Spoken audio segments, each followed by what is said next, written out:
Order rule 50 സംസ്ഥാനത്തെ മദ്യനയം അട്ടിമറിച്ചുവെന്നും അതിനായി നടത്തിയ നിയമവിരുദ്ധമായ പ്രവർത്തനങ്ങൾ സംബന്ധിച്ച കാര്യങ്ങൾ പുറത്തു വന്നിട്ടും കാര്യക്ഷമമായ അന്വേഷണം നടത്തിയിട്ടില്ലെന്നും പറയപ്പെടുന്ന സാഹചര്യം ചർച്ച ചെയ്യുന്നതിനായി സഭാ നടപടികൾ നിർത്തിവെക്കണമെന്ന ഉപക്ഷേപം പരിഗണനക്കണമെന്നാവശ്യപ്പെട്ട് Sarvashri Roji M John, KPA Majeed, Mons Joseph, Anoop Jacob, Mani C Kappan, Shrimathi KK Rema എന്നീ ബഹുമാനപ്പെട്ട അംഗങ്ങൾ റൂൾ 50 പ്രകാരം നോട്ടീസ് നൽകിയിട്ടുണ്ട്. ബഹുമാനപ്പെട്ട മിനിസ്റ്റർ. ബഹുമാനപ്പെട്ട സ്പീക്കർ,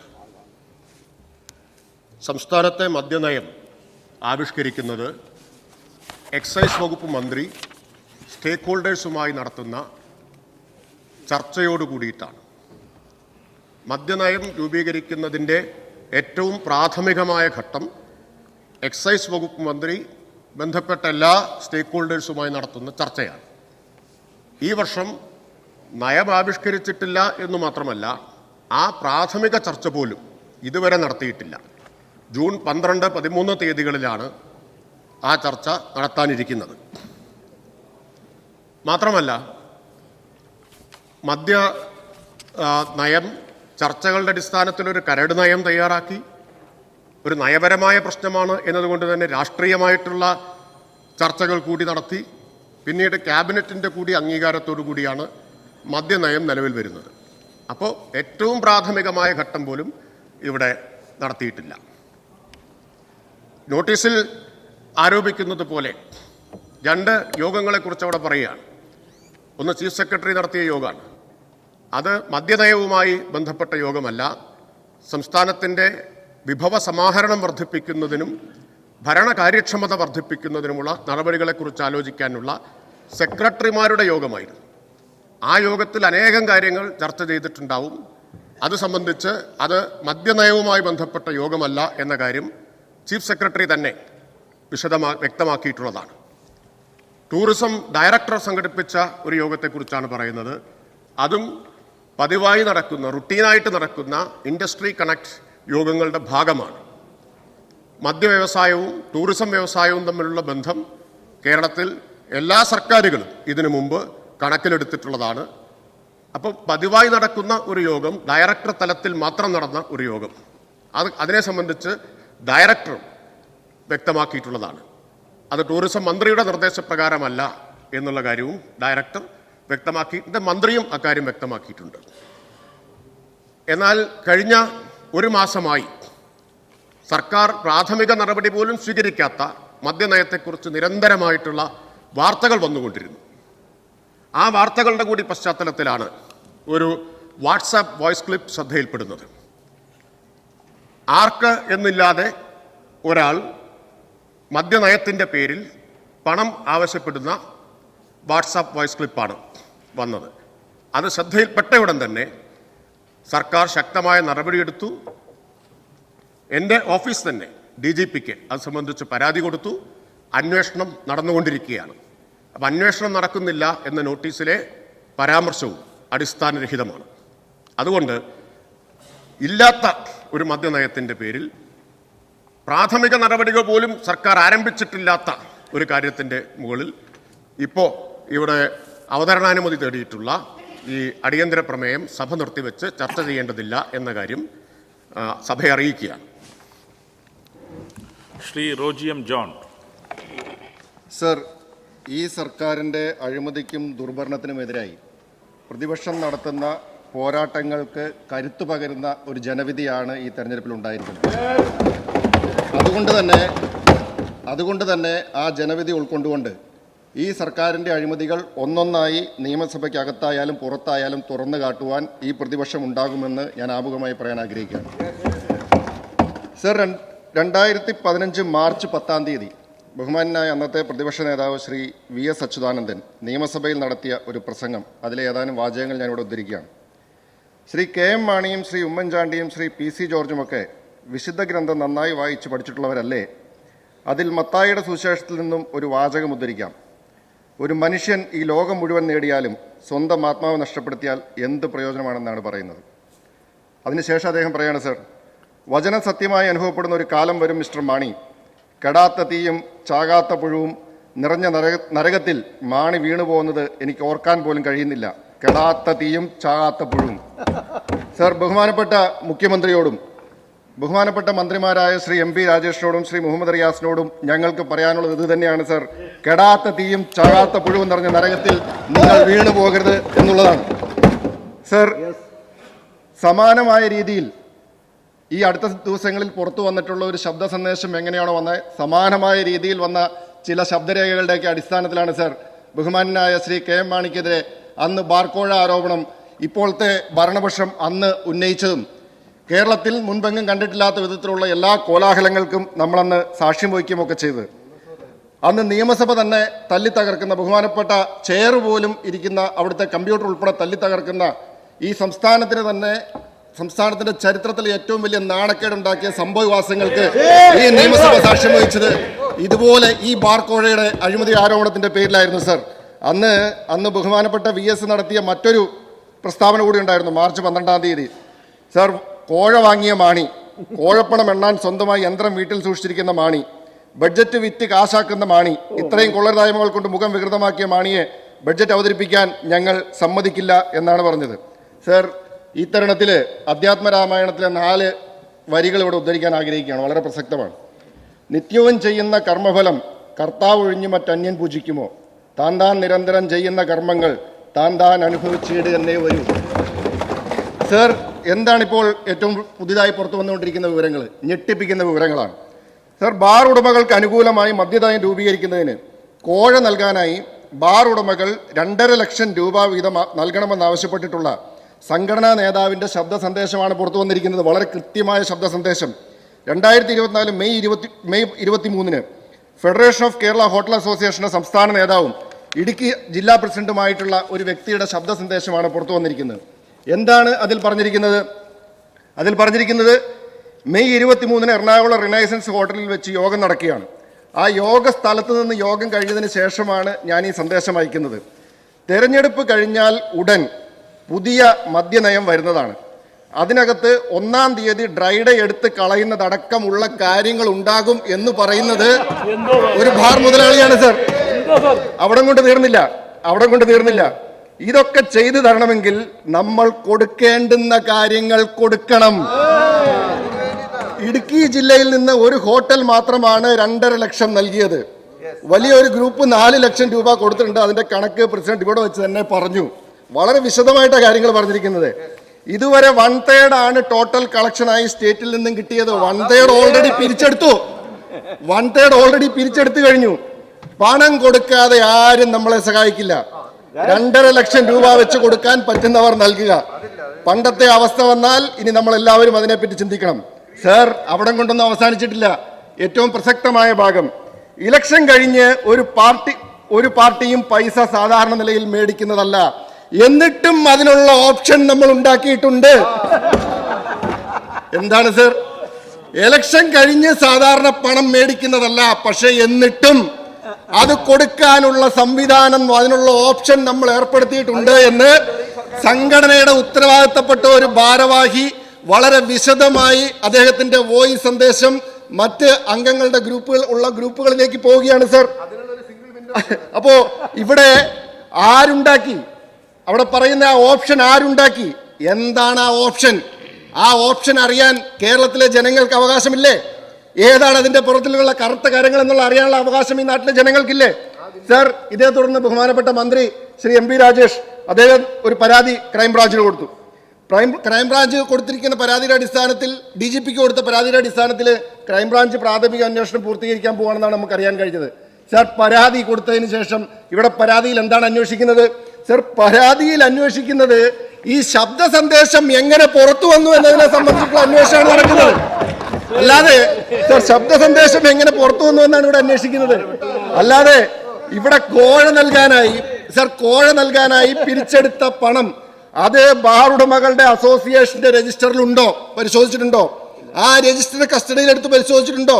സർ, ബന്ധപ്പെട്ടവരെ ആരെയെങ്കിലും അതിന്റെ അടിസ്ഥാനത്തിൽ ചോദ്യം ചെയ്തിട്ടുണ്ടോ? അല്ലെങ്കിൽ അവരുടെ ആരുടെയെങ്കിലും ബന്ധപ്പെട്ടവരുടെ ബാങ്ക് അക്കൗണ്ട് പരിശോധിച്ചിട്ടുണ്ടോ? സർ, എല്ലാ തെളിവുകളും ഇവിടെയുണ്ട്. അതായത് പണപ്പിരിവ് നടന്നു എന്ന്, 1/3 പിരിവ് നടന്നുവെന്ന് ഒരാൾ കൃത്യമായിട്ട് പറയുന്നു. പല ആളുകളോടും സംസാരിക്കുമ്പോൾ ഈ പിരിവ് നടത്താൻ ഉപയോഗിച്ച മാർഗങ്ങളും അതിനെക്കുറിച്ച് അതിനുവേണ്ടി നടത്തിയിട്ടുള്ള പ്രവർത്തനങ്ങളും ഒക്കെ ഇവിടെ നാട്ടിൽ പാട്ടാണ്.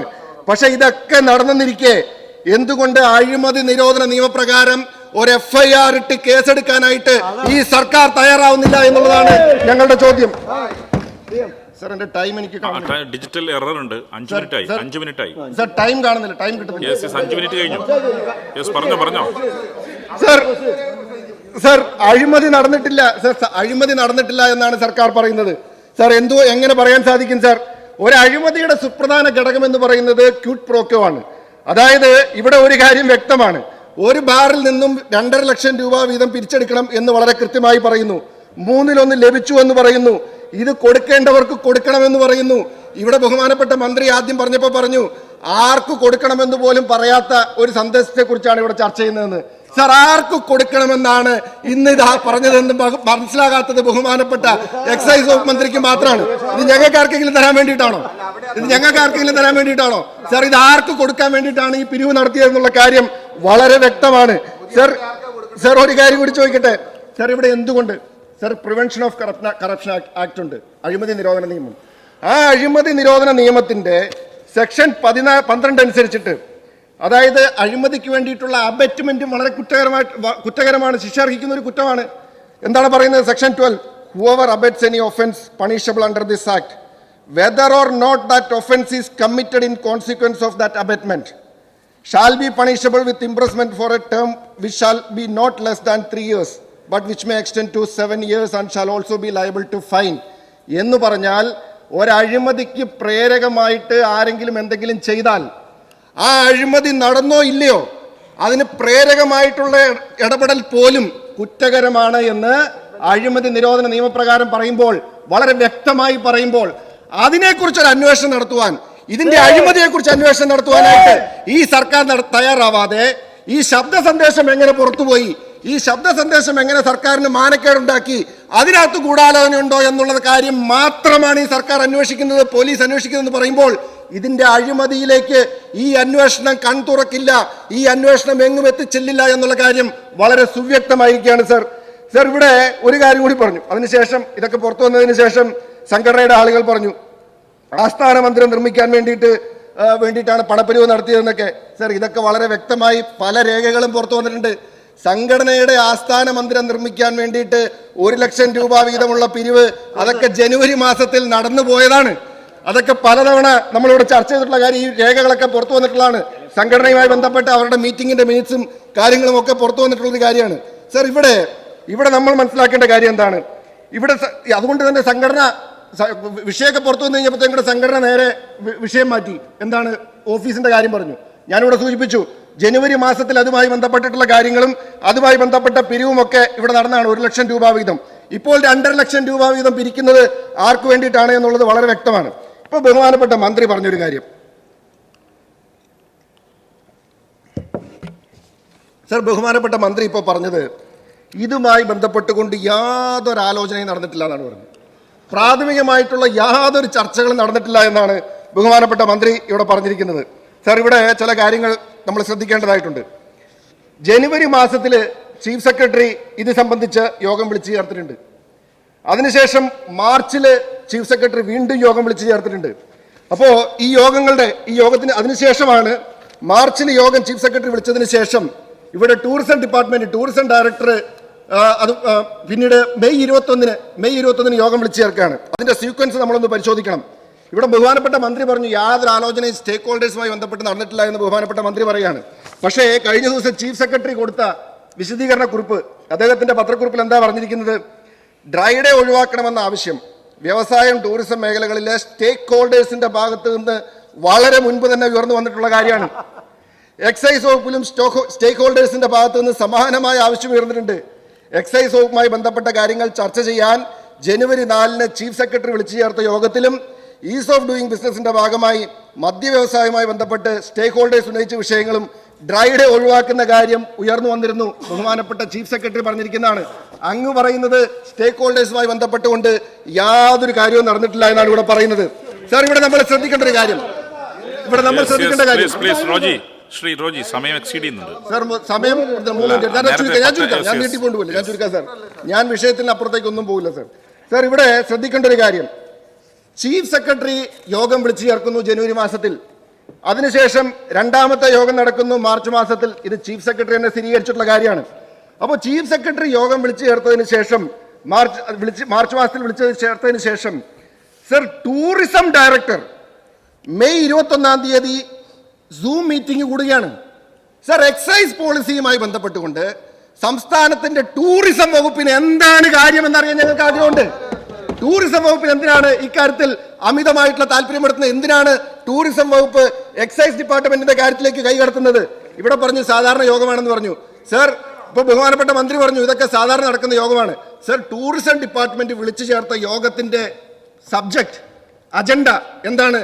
The subject is the excise policy renewal and suggestions to Kerala tourism. Sir, സംസ്ഥാനത്തിന്റെ എക്സൈസ് പോളിസിയെ സംബന്ധിച്ച് ഇവിടെ യോഗം വിളിച്ചു ചേർക്കുന്നത് ടൂറിസം ഡയറക്ടറാണ്. സർ, എക്സൈസ് വകുപ്പ് കൈകാര്യം ചെയ്യുന്നത് ബഹുമാന്യനായ ശ്രീ MP രാജേഷ് ആണോ അതോ ബഹുമാന്യനായ ശ്രീ മുഹമ്മദ് റിയാസ് ആണോ എന്ന് ഇപ്പോൾ കേരളത്തിലെ ആളുകൾക്ക് സംശയമുണ്ട്. വകുപ്പ് ആരുടെ കയ്യിലാണ് എന്ന് ഈ മന്ത്രിമാർ രണ്ടുപേരും കൂടെ ഒന്നും അല്ലെങ്കിൽ മുഖ്യമന്ത്രി ഒന്ന് വ്യക്തമാക്കിയാൽ നന്നായിരിക്കും. സർ, അപ്പോ കാര്യങ്ങൾ വ്യക്തമാണ്. ജനുവരി മാസത്തിൽ ചീഫ് സെക്രട്ടറി യോഗം വിളിക്കുന്നു, മാർച്ച് മാസത്തിൽ വീണ്ടും യോഗം കൂടുന്നു. അതിനുശേഷം മെയ് 21-ാം തീയതി ടൂറിസം ഡയറക്ടർ യോഗം വിളിക്കുന്നു. 21-ാം തീയതിയിലെ യോഗത്തിന് ശേഷം 23-ാം തീയതി ബാർ ഓണേഴ്സിന്റെ അസോസിയേഷന്റെ യോഗം ചേരുന്നു. ആ യോഗത്തിന്റെയും അജണ്ട ഇത് തന്നെ. എക്സൈസ് പോളിസിയുമായി ബന്ധപ്പെട്ടുകൊണ്ട് ഡ്രൈഡേ ഉൾപ്പെടെയുള്ള കാര്യങ്ങൾ ഒഴിവാക്കുന്നത് സംബന്ധിച്ച് ആ യോഗത്തിന് ശേഷമാണ് അതേ ഹോട്ടലിൽ വെച്ച് തന്നെ ഈ പ്രസ്തുത ശബ്ദരേഖ പുറത്തുവിട്ടയാൾ കാര്യങ്ങൾ വിശദമായി പറയുന്നു. ഇത്രയും കാര്യങ്ങളൊക്കെ നമ്മൾ സംസാരിച്ചിട്ടുണ്ട്, ഈ കാര്യങ്ങളൊക്കെ നടന്നിട്ടുണ്ട്, ഇവിടെ ഇത്രയേറെ യോഗങ്ങളെല്ലാം കഴിഞ്ഞു, സ്റ്റേക്ക് ഹോൾഡേഴ്സിനെ എല്ലാം വിളിച്ചു ചേർത്തു. കാര്യങ്ങൾ നടക്കണമെങ്കിൽ കൊടുക്കേണ്ടവർക്ക് കൊടുക്കേണ്ടത് കൊടുക്കണം, അത് എല്ലാവരും തരണമെന്ന് പറഞ്ഞിരിക്കുന്നത് ഒരു സുപ്രധാനമായിട്ടുള്ള ഒരാളാണ് ഇവിടെ പറഞ്ഞിരിക്കുന്നത്. സാർ, ഇത് സംബന്ധിച്ച് അന്വേഷണം നടക്കട്ടെ. ഒരു കാര്യം വ്യക്തമല്ലേ? ഇപ്പം ബഹുമാനപ്പെട്ട മന്ത്രിയുടെ ഫേസ്ബുക്ക് പോസ്റ്റ് ഉണ്ടായിരുന്നു അന്നത്തെ. അദ്ദേഹം എന്താ പറഞ്ഞിരുന്നത്? ജനിക്കാത്ത മദ്യനയത്തിന്റെ ജാതകം ചമയ്ക്കുന്നവരോടെന്നാണ് പറഞ്ഞിരുന്നത്. ജനിക്കാത്ത മദ്യനയത്തിന്റെ ജാതകം ചമയ്ക്കുന്നവരോട്. സാർ, ഒരു കാര്യം മനസ്സിലായോ? അങ്ങേയുടെ ഡിപ്പാർട്ട്മെന്റിൽ മദ്യനയത്തിന്റെ അവിടെ കുഞ്ഞ് ജനിക്കുകയും ചെയ്തു. ഇനി അതിന്റെ അച്ഛൻ ആരാണെന്ന് അന്വേഷിച്ചാൽ മതി സാർ. വേറെ ആളുകളാണ് വന്ന് ഇത് കാര്യങ്ങൾ നടത്തിക്കൊണ്ടിരിക്കുന്നത്. ഇതൊക്കെ ശ്രദ്ധിക്കണ്ടേ അമ്പാനെ? ഇതൊക്കെ ശ്രദ്ധിക്കണ്ടേ? സാർ, ഇവിടെ ഞാൻ അവസാനിപ്പിക്കുകയാണ്. സാർ, ഞാൻ ഇവിടെ അവസാനിപ്പിക്കുകയാണ്. ഞാൻ വേഗം അവസാനിപ്പിക്കുകയാണ്. ഇവിടെ ബഹുമാനപ്പെട്ട മുഖ്യമന്ത്രി ഒരു കാര്യം ശ്രദ്ധിക്കണം സാർ. ഈ സർക്കാർ അധികാരത്തിൽ വന്നതിന് ശേഷം ഇപ്പോൾ കേരളത്തിൽ 800ഓളം ബാറുകളാണ് പ്രവർത്തിക്കുന്നത്. രണ്ടാം പിണറായി സർക്കാർ അധികാരത്തിൽ വന്നതിന് ശേഷം ഏകദേശം 130ഓളം ബാറുകൾക്ക് ഇവിടെ ലൈസൻസ് കൊടുത്തിരിക്കുകയാണ്. എന്ന് വെച്ചാൽ കേരളത്തിലെ മദ്യം ഒഴുക്കുന്നതിന് വേണ്ടിയിട്ടുള്ള നടപടിയാണ് ഈ സർക്കാർ അധികാരത്തിൽ വന്നതിന് ശേഷം ചെയ്തിരിക്കുന്നത്. ബഹുമാനപ്പെട്ട മുഖ്യമന്ത്രി ശ്രീ പിണറായി വിജയന്റെ പഴയ ഫേസ്ബുക്ക് പോസ്റ്റൊക്കെ എൻ്റെ കയ്യിലുണ്ട്. അദ്ദേഹം ഉമ്മൻചാണ്ടി മുഖ്യമന്ത്രിയായിരുന്ന കാലത്ത് അദ്ദേഹം മദ്യനയവുമായി ബന്ധപ്പെട്ട് ചോദിച്ച കാര്യങ്ങളൊക്കെ എൻ്റെ മുമ്പിലുണ്ട്. ഞാനിപ്പോൾ അതൊന്നും കൂടുതലായിട്ട് വിശദീകരിച്ച് പോകാനായിട്ട് ഞാൻ ആഗ്രഹിക്കുന്നില്ല. ഒറ്റ കാര്യം പറഞ്ഞ് അവസാനിപ്പിക്കുകയാണ് സാർ. സാർ, ബാർക്കോഴയുമായി ബന്ധപ്പെട്ടുകൊണ്ട് LDFന്റെ ഇടുക്കി ജില്ലാ കൺവീനർ ശ്രീ KK ശിവരാമൻ, അദ്ദേഹം CPIയുടെ നേതാവാണ്, ഇടുക്കി ജില്ലാ കൺവീനർ കൂടിയാണ്. അദ്ദേഹത്തിന്റെ ഫേസ്ബുക്ക് പോസ്റ്റാണ് സാർ. സാർ, വീണ്ടും ഒരു ബാർക്കോഴയോ? അതിന്റെ തലക്കെട്ടതാണ്, വീണ്ടും ഒരു ബാർക്കോഴയോ. എന്നിട്ട് അദ്ദേഹം ചോദിക്കുന്നു, ഇന്ന് രാവിലെ മുതൽ കേരളത്തിലെ ദൃശ്യമാധ്യമങ്ങൾ പുറത്തുവിടുന്ന ഒരു വാർത്ത അത്യന്തം ഗൗരവമുള്ളതാണ്. നിലവിലുള്ള മദ്യനയത്തിൽ ഇളവ് വരുത്തുന്നതിന് ബാർ ഉടമകൾ 2.5 ലക്ഷം രൂപ വീതം ഉടനടി നൽകണമെന്നാണ് ബാർ ഉടമ സംഘത്തിന്റെ. ഞാനത് പറയാണ് സാർ. ഞാൻ അവസാനിപ്പിക്കാം. സാർ, സമയമായിട്ടില്ല. ഞാൻ അവസാനിപ്പിക്കാം. പറയുന്നത് നമുക്കായി ഇളവുകൾ നൽകുമ്പോൾ കൊടുക്കേണ്ടത് കൊടുക്കണമെന്നാണ് ഇതിൽ പറയുന്നത്. എന്ന് പറഞ്ഞാൽ സർക്കാരിന്റെ മദ്യനയത്തിൽ നമുക്ക് അനുകൂലമായ മാറ്റം വരണമെങ്കിൽ കൊടുക്കേണ്ടത് കൊടുക്കണം. ആർക്ക്? ആരാണ് ഈ ചോദ്യം ചോദിച്ചിരിക്കുന്നത്? ആർക്കാണ് കൊടുക്കേണ്ടതെന്ന ചോദ്യം ചോദിച്ചിരിക്കുന്നത് LDFന്റെ ജില്ലാ കൺവീനറായിട്ടുള്ള ശ്രീ KK ശിവരാമനാണ്. സാർ, ഞങ്ങളിപ്പോൾ ഒരു സംശയം ചോദിക്കുകയാണ് സാർ. ഇപ്പോ LDF കൺവീനർ ചോദിക്കുന്നു കൊടുക്കേണ്ടത് കൊടുക്കണം, ആർക്ക് കൊടുക്കണമെന്ന് ചോദിക്കുന്നത് LDFന്റെ കൺവീനറാണ്. അപ്പോൾ ഞങ്ങൾക്കൊരു സംശയം, ഇപ്പോ നോട്ട് എണ്ണുന്ന മെഷീൻ ഇരിക്കുന്നത് AKG സെന്ററിലാണോ അതോ ക്ലിഫ് ഹൗസിലാണോ എന്ന് മുഖ്യമന്ത്രി ഒന്ന് വ്യക്തമാക്കിയാൽ എന്നായിരിക്കും സാർ. അതുകൊണ്ട് ഞങ്ങൾ ആവശ്യപ്പെടുന്നു, ഈ വെളിപ്പെടുത്തലുകളെ കുറിച്ച് അടിയന്തരമായ അന്വേഷണം വേണമെന്ന് LDFന്റെ കൺവീനർ തന്നെ പറയുകയാണ്. അത് തന്നെയാണ് ഞങ്ങളുടെ ആവശ്യം. ഇത് സംബന്ധിച്ച് വിശദമായ അന്വേഷണം നടക്കണം. ഇതിനെ സംബന്ധിച്ച് വിജിലൻസിന്റെ പരിശോധന നടക്കണം. ഇത് സംബന്ധിച്ച് കൃത്യമായ ജുഡീഷ്യൽ അന്വേഷണം നടക്കണം. ഇതിന്റെ അഴിമതിയുടെ ചുരുളുകൾ നമുക്ക് പുറത്തു കൊണ്ടുവരണം. ഈ വിഷയം സഭ നിർത്തിവെച്ച് ചർച്ച ചെയ്യണമെന്ന് ഞാൻ ആവശ്യപ്പെടുകയാണ് സാർ. ബഹുമാനപ്പെട്ട മിനിസ്റ്റർ. സാർ, പ്രമേയ അവതാരകൻ ഇവിടെ ഉന്നയിച്ച കാര്യങ്ങൾ ഏറെക്കുറെ എല്ലാം അടിസ്ഥാനരഹിതവും വസ്തുതാവിരുദ്ധവുമാണ്. ഞാൻ അത് ഓരോന്നും എണ്ണി വസ്തുതകളുടെ അടിസ്ഥാനത്തിൽ ഇവിടെ വ്യക്തമാക്കാം. അത് കേൾക്കാനുള്ള ക്ഷമയും സഹിഷ്ണുതയും നിങ്ങൾ കാണിക്കണം എന്നാണ് എനിക്ക് അഭ്യർത്ഥിക്കാനുള്ളത്. സാർ ഇങ്ങനെ തുടർച്ചയായ മദ്യനയം അതിൻ്റെ പ്രാഥമികമായിട്ടുള്ള കാര്യം പോലും ആലോചിച്ചിട്ടില്ല എന്ന് ഞാനിവിടെ ആരംഭത്തിൽ തന്നെ വ്യക്തമാക്കി. മദ്യനയം ആവിഷ്കരിക്കുന്നത് എക്സൈസ് വകുപ്പാണ്. എക്സൈസ് മന്ത്രി സ്റ്റേക്ക് ഹോൾഡേഴ്സുമായി നടത്തുന്ന ചർച്ചയിലൂടെയാണ്. ആ ചർച്ച അതിൻ്റെ തീയതി പോലും ആലോചിച്ചിട്ടില്ലാത്ത കാലത്താണ് ഇത്തരം വാർത്തകൾ വന്നുകൊണ്ടിരുന്നത്. ആ വാർത്തകളെ തുടർന്നാണ് ഇത്തരമൊരു വോയിസ് ക്ലിപ്പും വന്നിട്ടുള്ളത്. ഇതിൽ ഇപ്പം അടുത്ത ദിവസമാണ് തീയതി നിശ്ചയിച്ചത്. ജൂൺ 12, 13 തീയതികളിൽ ആദ്യ ഘട്ടം പുതിയ മദ്യനയം ആവിഷ്കരിക്കുന്നതിൻ്റെ ആദ്യത്തെ ചുവടുവെപ്പ് സ്റ്റേക്ക് ഹോൾഡേഴ്സുമായിട്ടുള്ള ചർച്ച നടക്കാനിരിക്കുന്നതേ ഉള്ളൂ. അതുകൊണ്ടാണ് ഞാൻ പറഞ്ഞത് ജനിക്കാത്ത കുഞ്ഞിൻ്റെ ജാതകം ചമയ്ക്കുകയാണ് എന്ന്. ഞാൻ ആ കാര്യങ്ങൾ നേരത്തെ പറഞ്ഞതുകൊണ്ട് ആവർത്തിക്കുന്നില്ല. ടൂറിസം ഡയറക്ടറുടെ യോഗത്തെക്കുറിച്ചും ചീഫ് സെക്രട്ടറിയുടെ യോഗത്തെക്കുറിച്ചൊക്കെ പറഞ്ഞു. ചീഫ് സെക്രട്ടറിയുടെ പത്രക്കുറിപ്പ് കൂടെ വായിച്ചു. എന്താണതിൽ പറഞ്ഞത്? സ്റ്റേക്ക് ഹോൾഡേഴ്സിൻ്റെ ഭാഗത്ത് നിന്ന് ഈ ആവശ്യം ഉയർന്നു വന്നിട്ടുണ്ട് എന്നുള്ളതാണ്. അതിപ്പോൾ വന്നതാണ്. എത്രയോ കാലമായിട്ട് ഉന്നയിക്കപ്പെട്ടുകൊണ്ടിരിക്കുന്നതല്ലേ. എത്രയോ കാലമായിട്ട് ഉന്നയിക്കപ്പെട്ടുകൊണ്ടിരിക്കുന്നതാണ് സ്റ്റേക്ക് ഹോൾഡേഴ്സിൻ്റെ ഭാഗത്തു നിന്നുള്ള ഈ ആവശ്യങ്ങൾ. ഇനി ഇവിടെ പ്രധാനമായിട്ട് ഉന്നയിച്ച ഒരു ആരോപണം ടൂറിസം വകുപ്പ് മദ്യനയത്തിൽ ഇടപെട്ടു എന്നതാണ്. ഞാനതിൻ്റെ അധിക്ഷേപം, പരിഹാസം തുടങ്ങിയ കാര്യങ്ങളിലേക്കൊന്നും പോകുന്നില്ല. വസ്തുതകളിലേക്ക് മാത്രം വരാം. ടൂറിസം വകുപ്പ് ഇടപെട്ടു എന്നുള്ളതാണല്ലോ ആക്ഷേപം. സർ, ടൂറിസം ഇൻഡസ്ട്രിയും മദ്യവ്യവസായവും തമ്മിൽ ഏത് കാലത്താണ് സർ ബന്ധമില്ലാത്തത്? എല്ലാ സർക്കാരുകളും ആ ബന്ധം കണക്കിലെടുത്തിട്ടല്ലേ നയം ആവിഷ്കരിച്ചിട്ടുള്ളത്? ഞാനിപ്പോൾ ഇവിടെ ഉദ്ധരിക്കുന്നത് 2015 മാർച്ച് 17 അന്നത്തെ എക്സൈസ് വകുപ്പ് മന്ത്രി, അദ്ദേഹം ഈ സഭയിൽ ഇപ്പോഴും ഉള്ളയാളാണ്, അദ്ദേഹം നൽകിയ ഒരു മറുപടിയാണ്. Star question number 152. സംസ്ഥാനത്തിൻ്റെ തൊഴിൽ മേഖലയിലും വിനോദസഞ്ചാര മേഖലയിലും ഹോട്ടൽ വ്യവസായ മേഖലയിലും ഉണ്ടാകുന്ന പ്രത്യാഘാതങ്ങൾ സംബന്ധിച്ച് പഠനം നടത്തി റിപ്പോർട്ട് സമർപ്പിക്കുവാൻ ടൂറിസം തൊഴിൽ വകുപ്പ് സെക്രട്ടറിമാരെ ചുമതലപ്പെടുത്തിയിരുന്നു. അപ്പോൾ നിങ്ങളുടെ ഗവൺമെൻറ്റിൻ്റെ കാലത്ത് ടൂറിസം സെക്രട്ടറിയെ ചുമതലപ്പെടുത്തിയാൽ അത് ആഹാ, ഇപ്പോൾ ഓഹോ അല്ലേ? എന്തിനെക്കുറിച്ചാണെന്ന് പറയാം. അത് നിങ്ങൾ ചോദിക്കാൻ വേണ്ടിയല്ലേ ഞാൻ ആദ്യം പറയാതിരുന്നത്. എന്തിനെക്കുറിച്ചാണെന്ന് പറയാം. ചോദ്യം എന്താണ്? ടൂറിസം തൊഴിൽ മേഖലയിൽ മദ്യനയം സൃഷ്ടിച്ച തിരിച്ചടികൾ. ഏത് മദ്യനയം? 2014 നിങ്ങളുടെ മദ്യനയം. തിരിച്ചടികൾ പഠിക്കാൻ വിദഗ്ധ സമിതിയെ നിയോഗിച്ചിട്ടുണ്ടോ? എങ്കിൽ സമിതിയുടെ പരിഗണനാ വിഷയങ്ങൾ എന്തൊക്കെയാണെന്ന് വിശദമാക്കാമോ? അതാണ് ചോദ്യം. ആ ഉത്തരം നൽകിയ ആളോട് ഇരിക്കുന്നുണ്ട്. അദ്ദേഹത്തിന് ഇക്കാര്യത്തിൽ ഒരു സംശയം ഉണ്ടാവില്ല. ഞാനിതിൻ്റെ അവസാന ഭാഗം മാത്രമേ വായിച്ചുള്ളൂ, മുഴുവൻ വായിച്ച് സമയം കളയാതിരുന്നതാണ്.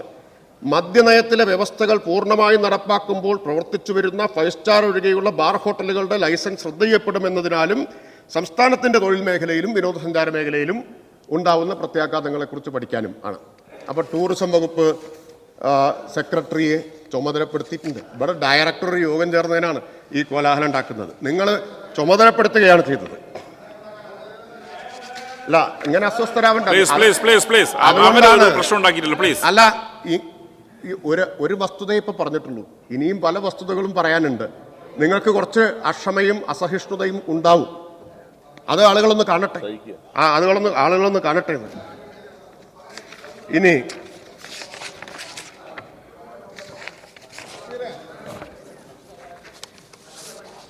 ഓരോന്നും വായിക്കുന്നുണ്ട്, എല്ലാം വായിക്കുന്നുണ്ട്. ഇനി അടുത്തത് ശ്രീ പി കെ ബഷീറാണല്ലോ, അദ്ദേഹത്തിൻ്റെ ശബ്ദമാണല്ലോ ഉയർന്നു കേൾക്കുന്നത്. ശ്രീ വി കെ ഇബ്രാഹിം കുഞ്ഞ്, മിനിസ്റ്റർ ഫോർ പബ്ലിക് വർക്ക്സ്, അദ്ദേഹം മുഖ്യമന്ത്രിക്ക് ഫോർവേഡ് ചെയ്ത ഒരു നിവേദനം, ആരുടെ?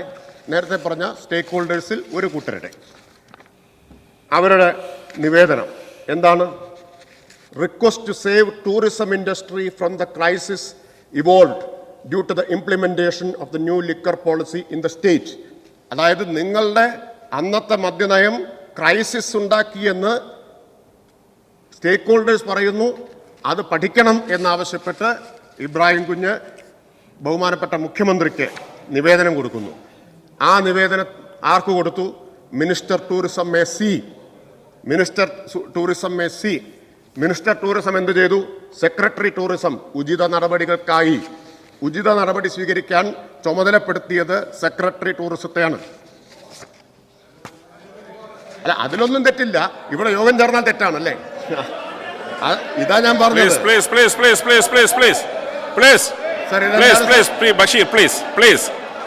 പ്ലീസ്, നിങ്ങളുടെ ബഹുമാനപ്പെട്ട ശ്രീ റോജി അവതരിപ്പിക്കും ആരും മിണ്ടിയിട്ടില്ലല്ലോ. പ്ലീസ്, റോജി അവതരിപ്പിക്കും ആരും മിണ്ടിയിട്ടില്ലല്ലോ.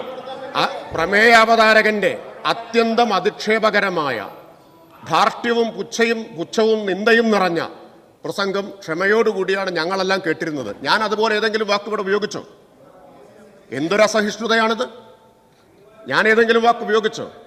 എന്തിനാണ് ഇവർ അസഹിഷ്ണുതാവുന്നത്? വസ്തുത പുറത്തു വരുമ്പോഴാണ്. ഇനി ഞാൻ പറയാം, ഓരോന്നിനും കമന്റാണ്. ഇനിയും വരാനിരിക്കുന്നതേ ഉള്ളൂ. പിന്നെ ടൂറിസം മേഖലയിൽ തകർച്ചയുണ്ടാക്കി എന്ന് ഈ പറഞ്ഞ പഠനം തന്നെ കണ്ടെത്തിയിട്ടുണ്ട്. മൈസ് ടൂറിസവുമായി എന്താണ് mice tourism? Meetings, incentives, conferences and exhibition tourism. അതിൻ്റെ ഒരു പ്രധാനപ്പെട്ട ഡെസ്റ്റിനേഷനായിട്ട് കേരളം ഇന്ന് മാറിക്കൊണ്ടിരിക്കുകയാണ്. അപ്പോൾ ഈ മൈസ് ടൂറിസം കേരളത്തിന് വലിയ വരുമാന സാധ്യതകൾ ഉണ്ടാക്കുന്ന ഒന്നാണ് എന്ന് നിങ്ങളുടെ വിദഗ്ധ സമിതി തന്നെ ചൂണ്ടിക്കാണിച്ചതാണ്. സമയമില്ലാത്തതുകൊണ്ട് ഞാൻ അത് വായിക്കാതിരിക്കുകയാണ്. ആ മൈസ് ടൂറിസത്തിന്, പഴയ ടൂറിസം മന്ത്രി ഇവിടെ ഇരിപ്പുണ്ടല്ലോ, ആ മൈസ് ടൂറിസത്തിന് ഏറ്റവും വലിയ പ്രതിസന്ധി ഉണ്ടാക്കിയ ഒന്നാണ് നിങ്ങളുടെ മദ്യനയം എന്ന് ഇവിടെ അക്കാലത്ത് തന്നെ ചൂണ്ടിക്കാണിച്ചു. അതിനെക്കുറിച്ച് പഠിക്കാൻ നിങ്ങൾ കമ്മിറ്റിയെ വെച്ചു, വിദഗ്ധ സമിതിയെ വെച്ചു. അതിലൊരാൾ ടൂറിസം സെക്രട്ടറി ആയിരുന്നു. സാർ, 2014 UDFന്റെ മദ്യനയത്തെ തുടർന്ന് മൈസ് വ്യവസായത്തിലുണ്ടായ തിരിച്ചടിയുടെ കണക്കുകൾ ആ പഠനത്തിൽ കണ്ടെത്തിയിട്ടുണ്ട്. എന്താണ്? 2014 4.8% കേരളത്തിലെ മൈസ് ടൂറിസത്തിന്റെ വളർച്ചാ നിരക്ക്. 2013 എത്രയാണ്? 9.1%. ഒറ്റ വർഷം കൊണ്ട് നിങ്ങളുടെ മദ്യനയം മൈസ് ടൂറിസത്തെ തകർത്തു. കേരളത്തിൽ തീർന്നില്ല. 2015 ആയപ്പോൾ എത്രയെന്നറിയോ? 0.6%. കേരളത്തിൽ ഏറ്റവും കൂടുതൽ തൊഴിൽ നൽകുന്ന, വരുമാനമുണ്ടാക്കുന്ന, കേരളത്തിന്റെ സമ്പദ്ഘടനയുടെ ഏറ്റവും പ്രധാനപ്പെട്ട നട്ടെല്ലായ ഒരു മേഖലയെ തകർത്ത് തരിപ്പണമാക്കിയ മദ്യനയം നിങ്ങളുടേതാണ്. ആ മദ്യനയത്തെക്കുറിച്ച് നിങ്ങളുടെ തന്നെ മന്ത്രി മറുപടി കൊടുത്തിട്ടുണ്ട്. പ്രത്യാഘാതങ്ങൾ പഠിക്കാൻ കമ്മിറ്റിയെ വെച്ചു. പഠിക്കാൻ കമ്മിറ്റിയെ വെക്കണമെന്ന് നിങ്ങളുടെ തന്നെ മന്ത്രിയായിരുന്നയാൾ മുഖ്യമന്ത്രിയോട് ശുപാർശ ചെയ്തിട്ടുണ്ട്. ടൂറിസം മന്ത്രിക്ക് ശുപാർശ കൊടുത്തിട്ടുണ്ട്. ടൂറിസം സെക്രട്ടറിയെ ചുമതലപ്പെടുത്തിയിട്ടുണ്ട്. അപ്പൊ ടൂറിസം വകുപ്പാണോ എക്സൈസ് പോളിസി ഉണ്ടാക്കുന്നത് എന്ന് ചോദ്യം മുൻകാല പ്രാബല്യത്തോടെ ചോദിക്കേണ്ടി വരും. ഇതെല്ലാം കണക്കിലെടുക്കുമ്പോൾ. പിന്നെ sir, report on impact assessment of new liquor policy on tourism and labour sectors. നേരത്തെ പറഞ്ഞ കമ്മിറ്റിയുടെ പഠന റിപ്പോർട്ടാണ്. ആ പഠന report Kerala's strength in MICE tourism is yet to be tapped. The stakeholders have pointed out that since most of the MICE and wedding packages last for 5 to 7 days or are limited to weekends, the Sunday ban has forced many to replan or search for competing destinations. മനസ്സിലായി? ഞാൻ മുഴുവൻ കാര്യങ്ങൾ ഇവിടെ വായിക്കുന്നില്ല. നിങ്ങൾക്ക് തരാം, നിങ്ങളൊന്ന് വായിച്ച് പഠിച്ചാൽ മതി.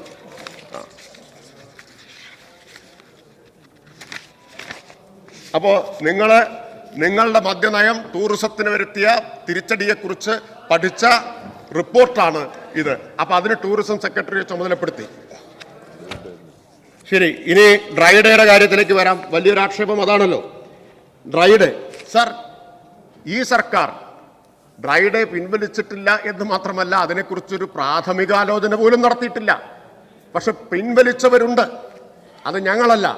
ഡ്രൈ ഡേ കേരളത്തിൽ പിൻവലിച്ചത് നിങ്ങളാണ്. 2014 അതാ പറയുന്നത്, ഇനിയും വരാനുണ്ട്, ക്ഷമയോടെ കേൾക്കണമെന്ന്. 2014 കേരളത്തിന്റെ ചരിത്രത്തിൽ മുമ്പുണ്ടായിട്ടുണ്ടെന്നറിയില്ല, 1 കൊല്ലം 3 മദ്യനയം. 1 കൊല്ലം 3 മദ്യനയം. അത് 3 പിരിവിനാണോ എന്ന് ഞാൻ ചോദിക്കുന്നില്ല. 2014 ഫെബ്രുവരിയിൽ ഒരു മദ്യനയം, 2014 ഓഗസ്റ്റ് 3 മാസം കൂടുമ്പോൾ മദ്യനയം ഉണ്ടാക്കിയൊരു കാലം നിങ്ങളല്ലാതെ മറ്റാരെങ്കിലും ചെയ്തിട്ടുണ്ടോ? 2014 ഫെബ്രുവരിയിൽ 1, അത് കഴിഞ്ഞ് ഓഗസ്റ്റ് 22 വേറൊരു മദ്യനയം. ഓഗസ്റ്റ് 22 മദ്യനയത്തിൽ എന്താ പറഞ്ഞത്? ഓഗസ്റ്റ് 22 മദ്യനയത്തിൽ എല്ലാ ഞായറാഴ്ചകളും ഡ്രൈ ഡേ ആയി പ്രഖ്യാപിച്ചു. ഇല്ലേ? ബഹുമാനപ്പെട്ട മന്ത്രി ഇവിടെ ഇരിപ്പില്ല അന്നത്തെ. എല്ലാ ഞായറാഴ്ചകളും ഡ്രൈ ഡേ ആയി പ്രഖ്യാപിച്ചു.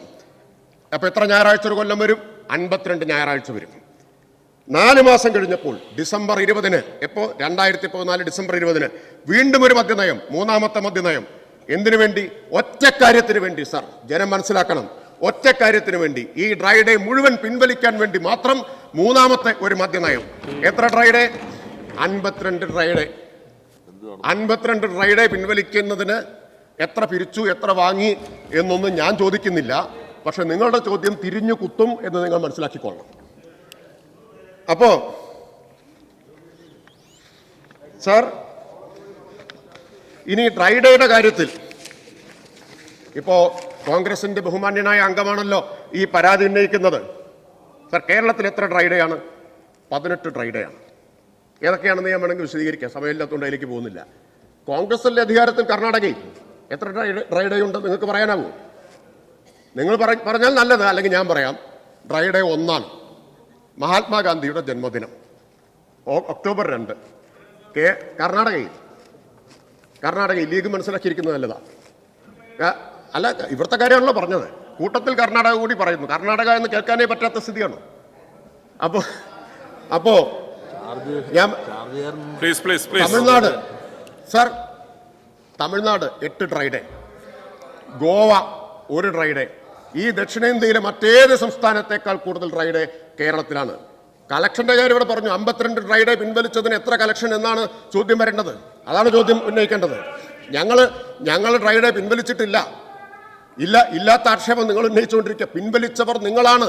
52 ഡ്രൈ ഡേ പിൻവലിച്ചവരാണ് നിങ്ങൾ. അതിനുവേണ്ടി മാത്രം ഒരു വർഷം 3ാമത്തെ മദ്യനയം കൊണ്ടുവന്നവരാണ്. മറുപടി പറയണ്ടേ? ഇനി ആ ഡ്രൈ ഡേ പിൻവലിക്കുന്നതിന് വേണ്ടിയിട്ട് മാത്രമായിട്ടാണ്, വേറെ ഒന്നുമില്ല ആ മദ്യനയത്തിൽ. എൻ്റെ കയ്യിൽ അതിൻ്റെ കോപ്പി ഉണ്ട്. നിങ്ങൾക്ക് വിശ്വാസമില്ലെങ്കിൽ വായിച്ച് കേൾപ്പിച്ചു തരാം. വേണോ? UDFന്റെ ബാർ പൂട്ടലിൻ്റെ ഒരു കഥയുണ്ട്. ഞാൻ അതിൻ്റെ മുഴുവൻ കാര്യങ്ങളിലേക്കൊന്നും പോകുന്നില്ല. UDFന്റെ ബാർ പൂട്ടലിൻ്റെ ഒരു കഥ. 418 ബാർ പൂട്ടി സുപ്രീം കോടതിയുടെ വിധി വന്നപ്പോഴാണ്. സാർ, അതിനു മുമ്പ് എക്സൈസ് കമ്മീഷണറുടെ ശുപാർശ ഉണ്ടായിരുന്നു. ഈ 418 ബാറുകൾക്ക് നിലവാരമില്ല, അതുകൊണ്ട് അതിന് പ്രവർത്തനാനുമതി കൊടുക്കാൻ പാടില്ല എന്ന്. ആ ശുപാർശ അവഗണിച്ചവരാണ് ഇവർ. ആ ശുപാർശ അവഗണിച്ചു. സുപ്രീം കോടതി വിധിയിൽ അത് ചൂണ്ടിക്കാണിക്കുന്നുണ്ട്. ആ ശുപാർശ അവഗണിച്ചു എന്നുള്ളത്. അതിനുള്ള തിരിച്ചടി സുപ്രീം കോടതിയിൽ നിന്ന് കിട്ടി. അപ്പോഴാണ് നിങ്ങൾക്ക് ബാർ പൂട്ടേണ്ടി വന്നത്. പക്ഷെ നിങ്ങൾ പ്രായശ്ചിത്തം ചെയ്തു. ആ 418 ബാറുകൾക്കും FL11 ലൈസൻസ്, ബിയർ വൈൻ പാർലറുകളുടെ ലൈസൻസ് കൊടുത്ത് പ്രായശ്ചിത്തം ചെയ്തു. അവരോടുള്ള നിങ്ങളുടെ പ്രതിബദ്ധത, നിങ്ങൾ പ്രകടിപ്പിച്ചിട്ടുണ്ട്. നിങ്ങൾ ജസ്റ്റിസ് M. രാമേന്ദ്രൻ കമ്മീഷനെ നിയമിച്ചു. Justice M. Ramendran commission, retired justice. ആ കമ്മീഷന്റെ ശുപാർശയാണ് 3 സ്റ്റാർ അതിന് മുകളിലുള്ള ബാറുകൾക്ക് ലൈസൻസ് കൊടുക്കാവൂ എന്നത്. നിങ്ങൾ നിയമിച്ച കമ്മീഷന്റെ ശുപാർശയാണ്. നിങ്ങൾ നടപ്പാക്കിയില്ല. 2017 LDF സർക്കാർ മദ്യനയത്തിൽ അത് നടപ്പാക്കി. നിങ്ങളുടെ കമ്മീഷന്റെ ശുപാർശ അതാണ് LDF സർക്കാർ നടപ്പാക്കിയത്. 17-3 LDF സർക്കാർ 2017 നടപ്പാക്കുകയുണ്ടായി. സാർ, ഇനി ഇതുമായി ബന്ധപ്പെട്ട് എന്തായിരുന്നു നിങ്ങളുടെ നിലപാട്? നിങ്ങളുടെ മദ്യനയവുമായി ബന്ധപ്പെട്ട് എന്തെല്ലാം തർക്കങ്ങളാണ് ഉണ്ടായിരുന്നത്? ഇവിടെ ഒരു വാർത്ത അന്നത്തേത് ഞാൻ വായിക്കാം. ഇന്ത്യ ടുഡേയുടെ വാർത്തയാണ്. However, Chandi, Home Minister Ramesh Chennithala, KPCC Vice President V.D. Sadishan, and Excise Minister K. Babu opposed Sudhiran and said his stand was impractical. Sudhiran was of the view that the bars with only 2-star status should be allowed to function in the state.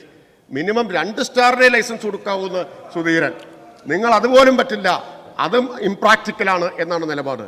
ഞങ്ങൾ വന്നപ്പോൾ justice Ramachandran കമ്മീഷന്റെ ശുപാർശ നടപ്പാക്കി 3 സ്റ്റാറിനും അതിന് മുകളിലും മാത്രമേ licence കൊടുക്കൂ എന്നത്. ആരാണ് ബാറുകാരെ സഹായിച്ചത് എന്നതിന് കൂടുതൽ ഞാൻ ഇനി പറയേണ്ട കാര്യമുണ്ടോ?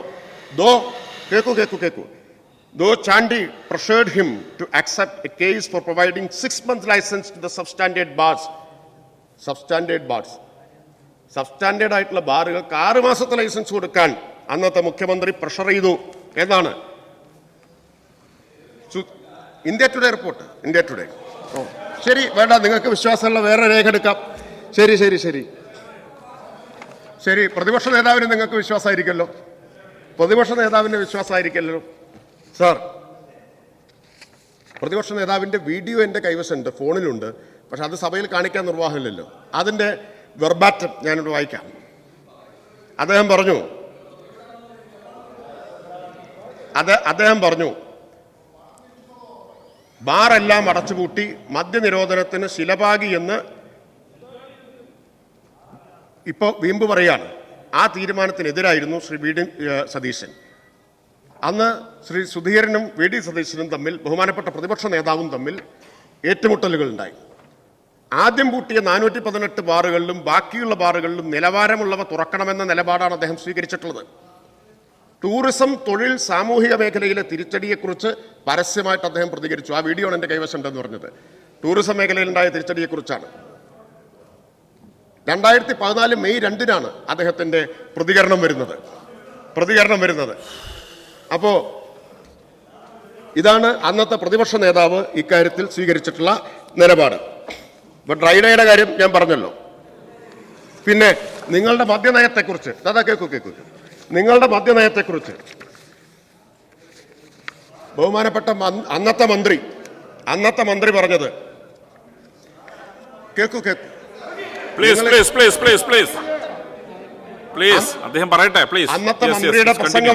അന്നത്തെ മന്ത്രിയുടെ പ്രസംഗമാണ്. പേര് ഞാൻ പറയേണ്ട കാര്യമില്ല. അന്നത്തെ മന്ത്രി ആരാന്നറിയാലോ? Inverted comma. Mr. Sudhiran was the first to tell me that less availability of liquor would lead to huge tragedies. He had told this in the presence of Home Minister Ramesh Chennithala and Chief Minister Umman Chandi while we were waiting at Thopumbadi to take part in a function being attended by the then Prime Minister Manmohan Singh. But when I uttered the same point, it was misinterpreted that I was intimidating people. മനസ്സിലായോ? നിങ്ങളുടെ മദ്യനയം സംബന്ധിച്ച തർക്കത്തെക്കുറിച്ചാണ് പറയുന്നത്. നിങ്ങളുടെ മദ്യനയത്തിലെ തർക്കം എന്തായിരുന്നു?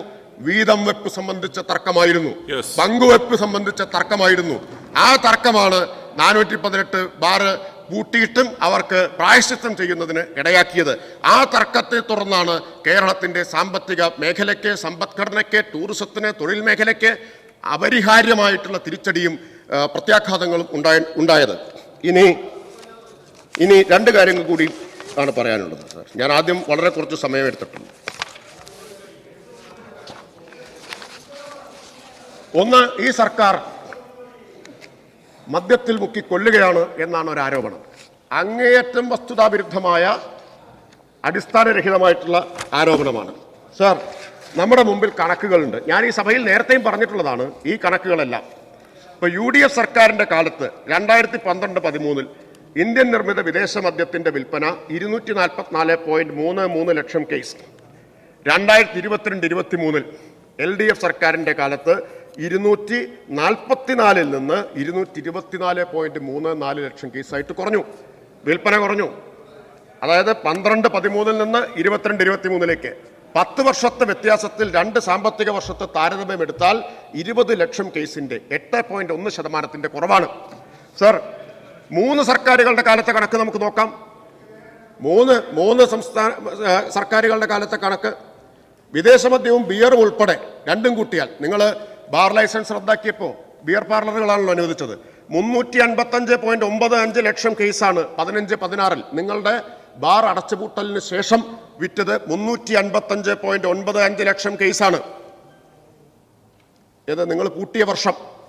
എന്നാൽ 2022-23 എത്തുമ്പോൾ നിങ്ങൾ മദ്യം ഒഴുക്കുന്നു എന്ന് പറയുമ്പോൾ അത് വെറും 337.54 ലക്ഷമാണ്.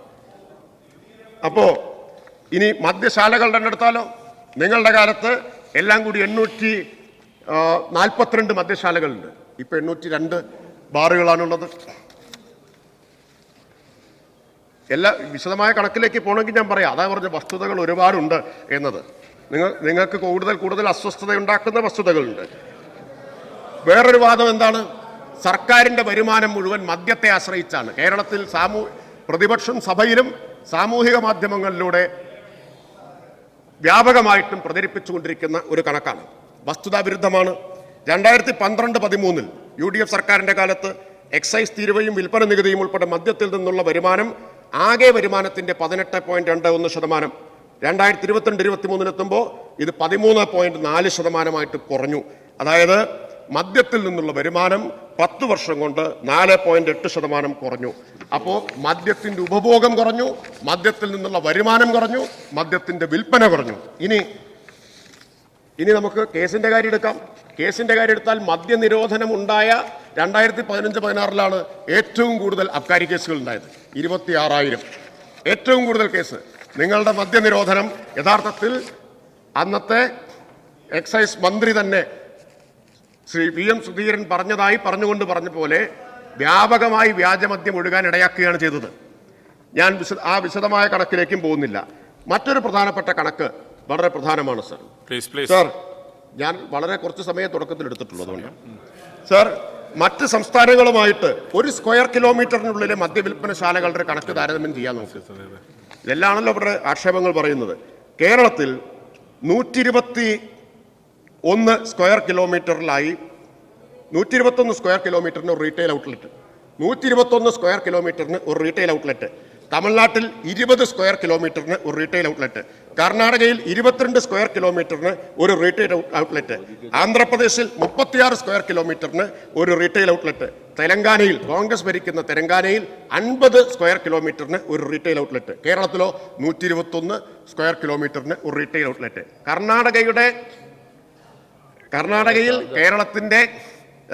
കർണാടകയിലെ ലഭ്യതയുടെ ഈ മദ്യവിൽപ്പനശാലയുടെ എണ്ണം നോക്കിയാൽ അതിന്റെ 1/5 കേരളത്തിൽ വരുന്നുള്ളൂ.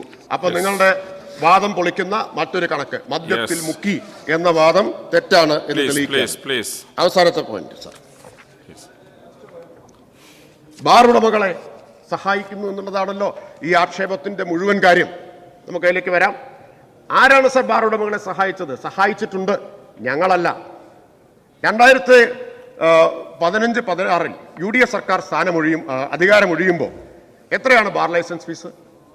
ബാർ ഉടമകളുടെ ഏറ്റവും വലിയ ആവശ്യം എന്താണ്? ലൈസൻസ് ഫീസ് കൂട്ടരുതെന്നും കുറയ്ക്കണമെന്നൊക്കെയാണല്ലോ അവരുടെ ആവശ്യം. എത്രയാണ് ലൈസൻസ് ഫീസ്? 23 ലക്ഷം. 5 കൊല്ലം കൊണ്ട് എത്രയാണ് നിങ്ങൾ കൂട്ടിയത്? 1 ലക്ഷം. 1 ലക്ഷം. എക്സൈസ് കമ്മീഷണറുടെ ശുപാർശയുണ്ട്, എൻ്റെ കയ്യിൽ അതിന്റെ കോപ്പിയുണ്ട്, കത്തിന്റെ കോപ്പിയുണ്ട്, വായിക്കണോ? എക്സൈസ് കമ്മീഷണറുടെ ശുപാർശ എന്താണെന്നറിയാമോ? 3 ലക്ഷം കൂട്ടണമെന്ന് 2012 ശുപാർശ. 3 ലക്ഷം. നിങ്ങൾ ആകെ കൂട്ടിയത് 1 ലക്ഷം. 5 കൊല്ലം കൊണ്ട് 1 കൊല്ലം 3 ലക്ഷം കൂട്ടാൻ ശുപാർശ ചെയ്തു. നിങ്ങൾ 5 കൊല്ലം കൊണ്ട് കൂട്ടിയത് 1 ലക്ഷം. അത് സഹായിക്കാനായിരുന്നോ എതിർക്കാനായിരുന്നോ? നിങ്ങൾ പറഞ്ഞാൽ മതി. ഇനി ഞങ്ങൾ കൂട്ടിയതോ? ഒന്നാം പിണറായി സർക്കാരിന്റെ കാലത്ത് കൂട്ടിയത് 7 ലക്ഷം. അതിനുശേഷം കഴിഞ്ഞ വർഷത്തെ മദ്യനയത്തിൽ ഒറ്റയടിക്ക് കൂട്ടിയത് 5 ലക്ഷം. അപ്പോ രണ്ടും കൂടി 12 ലക്ഷം. ആരാണ് ബാർ ഉടമകളെ സഹായിക്കുന്നത്? ലൈസൻസ് ഫീസ് കൂട്ടിയിട്ടാണോ LDF സർക്കാർ സഹായിച്ചത്? LDF ലൈസൻസ് ഫീസ് എക്സൈസ് കമ്മീഷണറുടെ ശുപാർശ പോലും തള്ളിക്കളഞ്ഞ് കുറച്ചുകൊടുത്ത് നാമമാത്രമായി 1 ലക്ഷം വർദ്ധിപ്പിച്ചിട്ടാണോ നിങ്ങൾ ബാർ ഉടമകളെ നേരിട്ടത്? ആണോ? നിങ്ങൾ വ്യക്തമാക്കിയാൽ മതി. എന്തായിരുന്നു കുറച്ചു കൊടുത്തതിന്റെ താല്പര്യം? എന്തായിരുന്നു കമ്മീഷണറുടെ ശുപാർശ തള്ളിക്കളഞ്ഞതിന്റെ താല്പര്യം? എന്തായിരുന്നു അതിന്റെ പിന്നിൽ?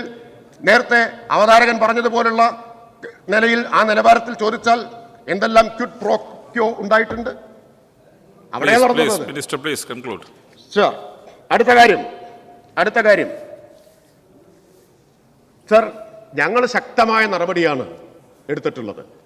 എന്നാൽ UDF-ന്റെ കാലത്ത് എന്താ സ്ഥിതി? സഹായിക്കുന്ന കാര്യമല്ലേ പറഞ്ഞത്. 2011-16 എത്ര ബാറുകളുടെ UDF സർക്കാരിന്റെ കാലത്ത് എത്ര ബാറുകളുടെ ലൈസൻസ് സസ്പെൻഡ് ചെയ്തു? 5. കണക്കാണ് 5. 2016-21 LDF സർക്കാരിന്റെ പിണറായി സർക്കാരിന്റെ കാലത്ത് 37 ബാറുകളുടെ ലൈസൻസാണ് സസ്പെൻഡ് ചെയ്തിട്ടുള്ളത്. നിങ്ങളുടേതിന്റെ 7 ഇരട്ടി. 2021-24 ഈ 3 കൊല്ലം കൊണ്ട് എത്ര ബാറുകളുടെ ലൈസൻസ് സസ്പെൻഡ് ചെയ്തെന്ന് അറിയാമോ? 87 ബാറുകളുടെ ലൈസൻസ്. എത്ര ഇരട്ടി? 17 ഇരട്ടി. ഇനി ഈ വർഷം 2 മാസമേ ആയിട്ടുള്ളൂ. ഈ വർഷം 2 മാസത്തിനിടയിൽ 15 ബാറുകളുടെ ലൈസൻസ് സസ്പെൻഡ് ചെയ്തു. നിങ്ങൾ 5 കൊല്ലം കൊണ്ട് സസ്പെൻഡ് ചെയ്തതിന്റെ 3 ഇരട്ടി ഞങ്ങൾ ഈ 2 മാസം കൊണ്ട്, ഈ വിവാദമൊക്കെ ഉണ്ടായി എന്ന് പറയുന്ന 2 മാസം കൊണ്ട് ഞങ്ങൾ സസ്പെൻഡ് ചെയ്തിട്ടുള്ളതാണ്. ആരാ സഹായിക്കുന്നത്? എത്ര കർക്കശമായിട്ടുള്ള നിലപാടാണ് സർക്കാർ എടുത്തിട്ടുള്ളത്? അപ്പോ നിങ്ങൾ എന്തെങ്കിലുമൊക്കെ വിളിച്ചു പറഞ്ഞതുകൊണ്ട് വസ്തുതയല്ലാതാവില്ല എന്ന് മനസ്സിലാക്കണം. പിന്നെ സർ, ഞാൻ അവസാനിപ്പിക്കുകയാണ് സർ. പിഴ ഇരട്ടിയാക്കിയത് ആരാ? ഇവരുടെ കാലത്തുണ്ടായിരുന്ന സർ, UDF സർക്കാരിന്റെ കാലത്ത് ബാറുകളുടെ ക്രമക്കേടുകൾക്ക് ചുമത്തിയിരുന്ന പിഴ ഇരട്ടിയാക്കിയത് LDF സർക്കാരാണ്. 2 ബാറുകളുടെ ലൈസൻസ് റദ്ദാക്കിയത് LDF സർക്കാരാണ്. ഇനി ധനകാര്യ വകുപ്പ് സ്വീകരിച്ചിട്ടുള്ള നടപടി, പ്രതിപക്ഷ നേതാവ് എപ്പോഴും ഉന്നയിക്കുന്ന ഒരു ആരോപണമാണ് ടേൺ ഓവർ ടാക്സ് പിരിച്ചെടുക്കുന്നില്ല എന്നാണ് അദ്ദേഹത്തിന്റെ ആരോപണം.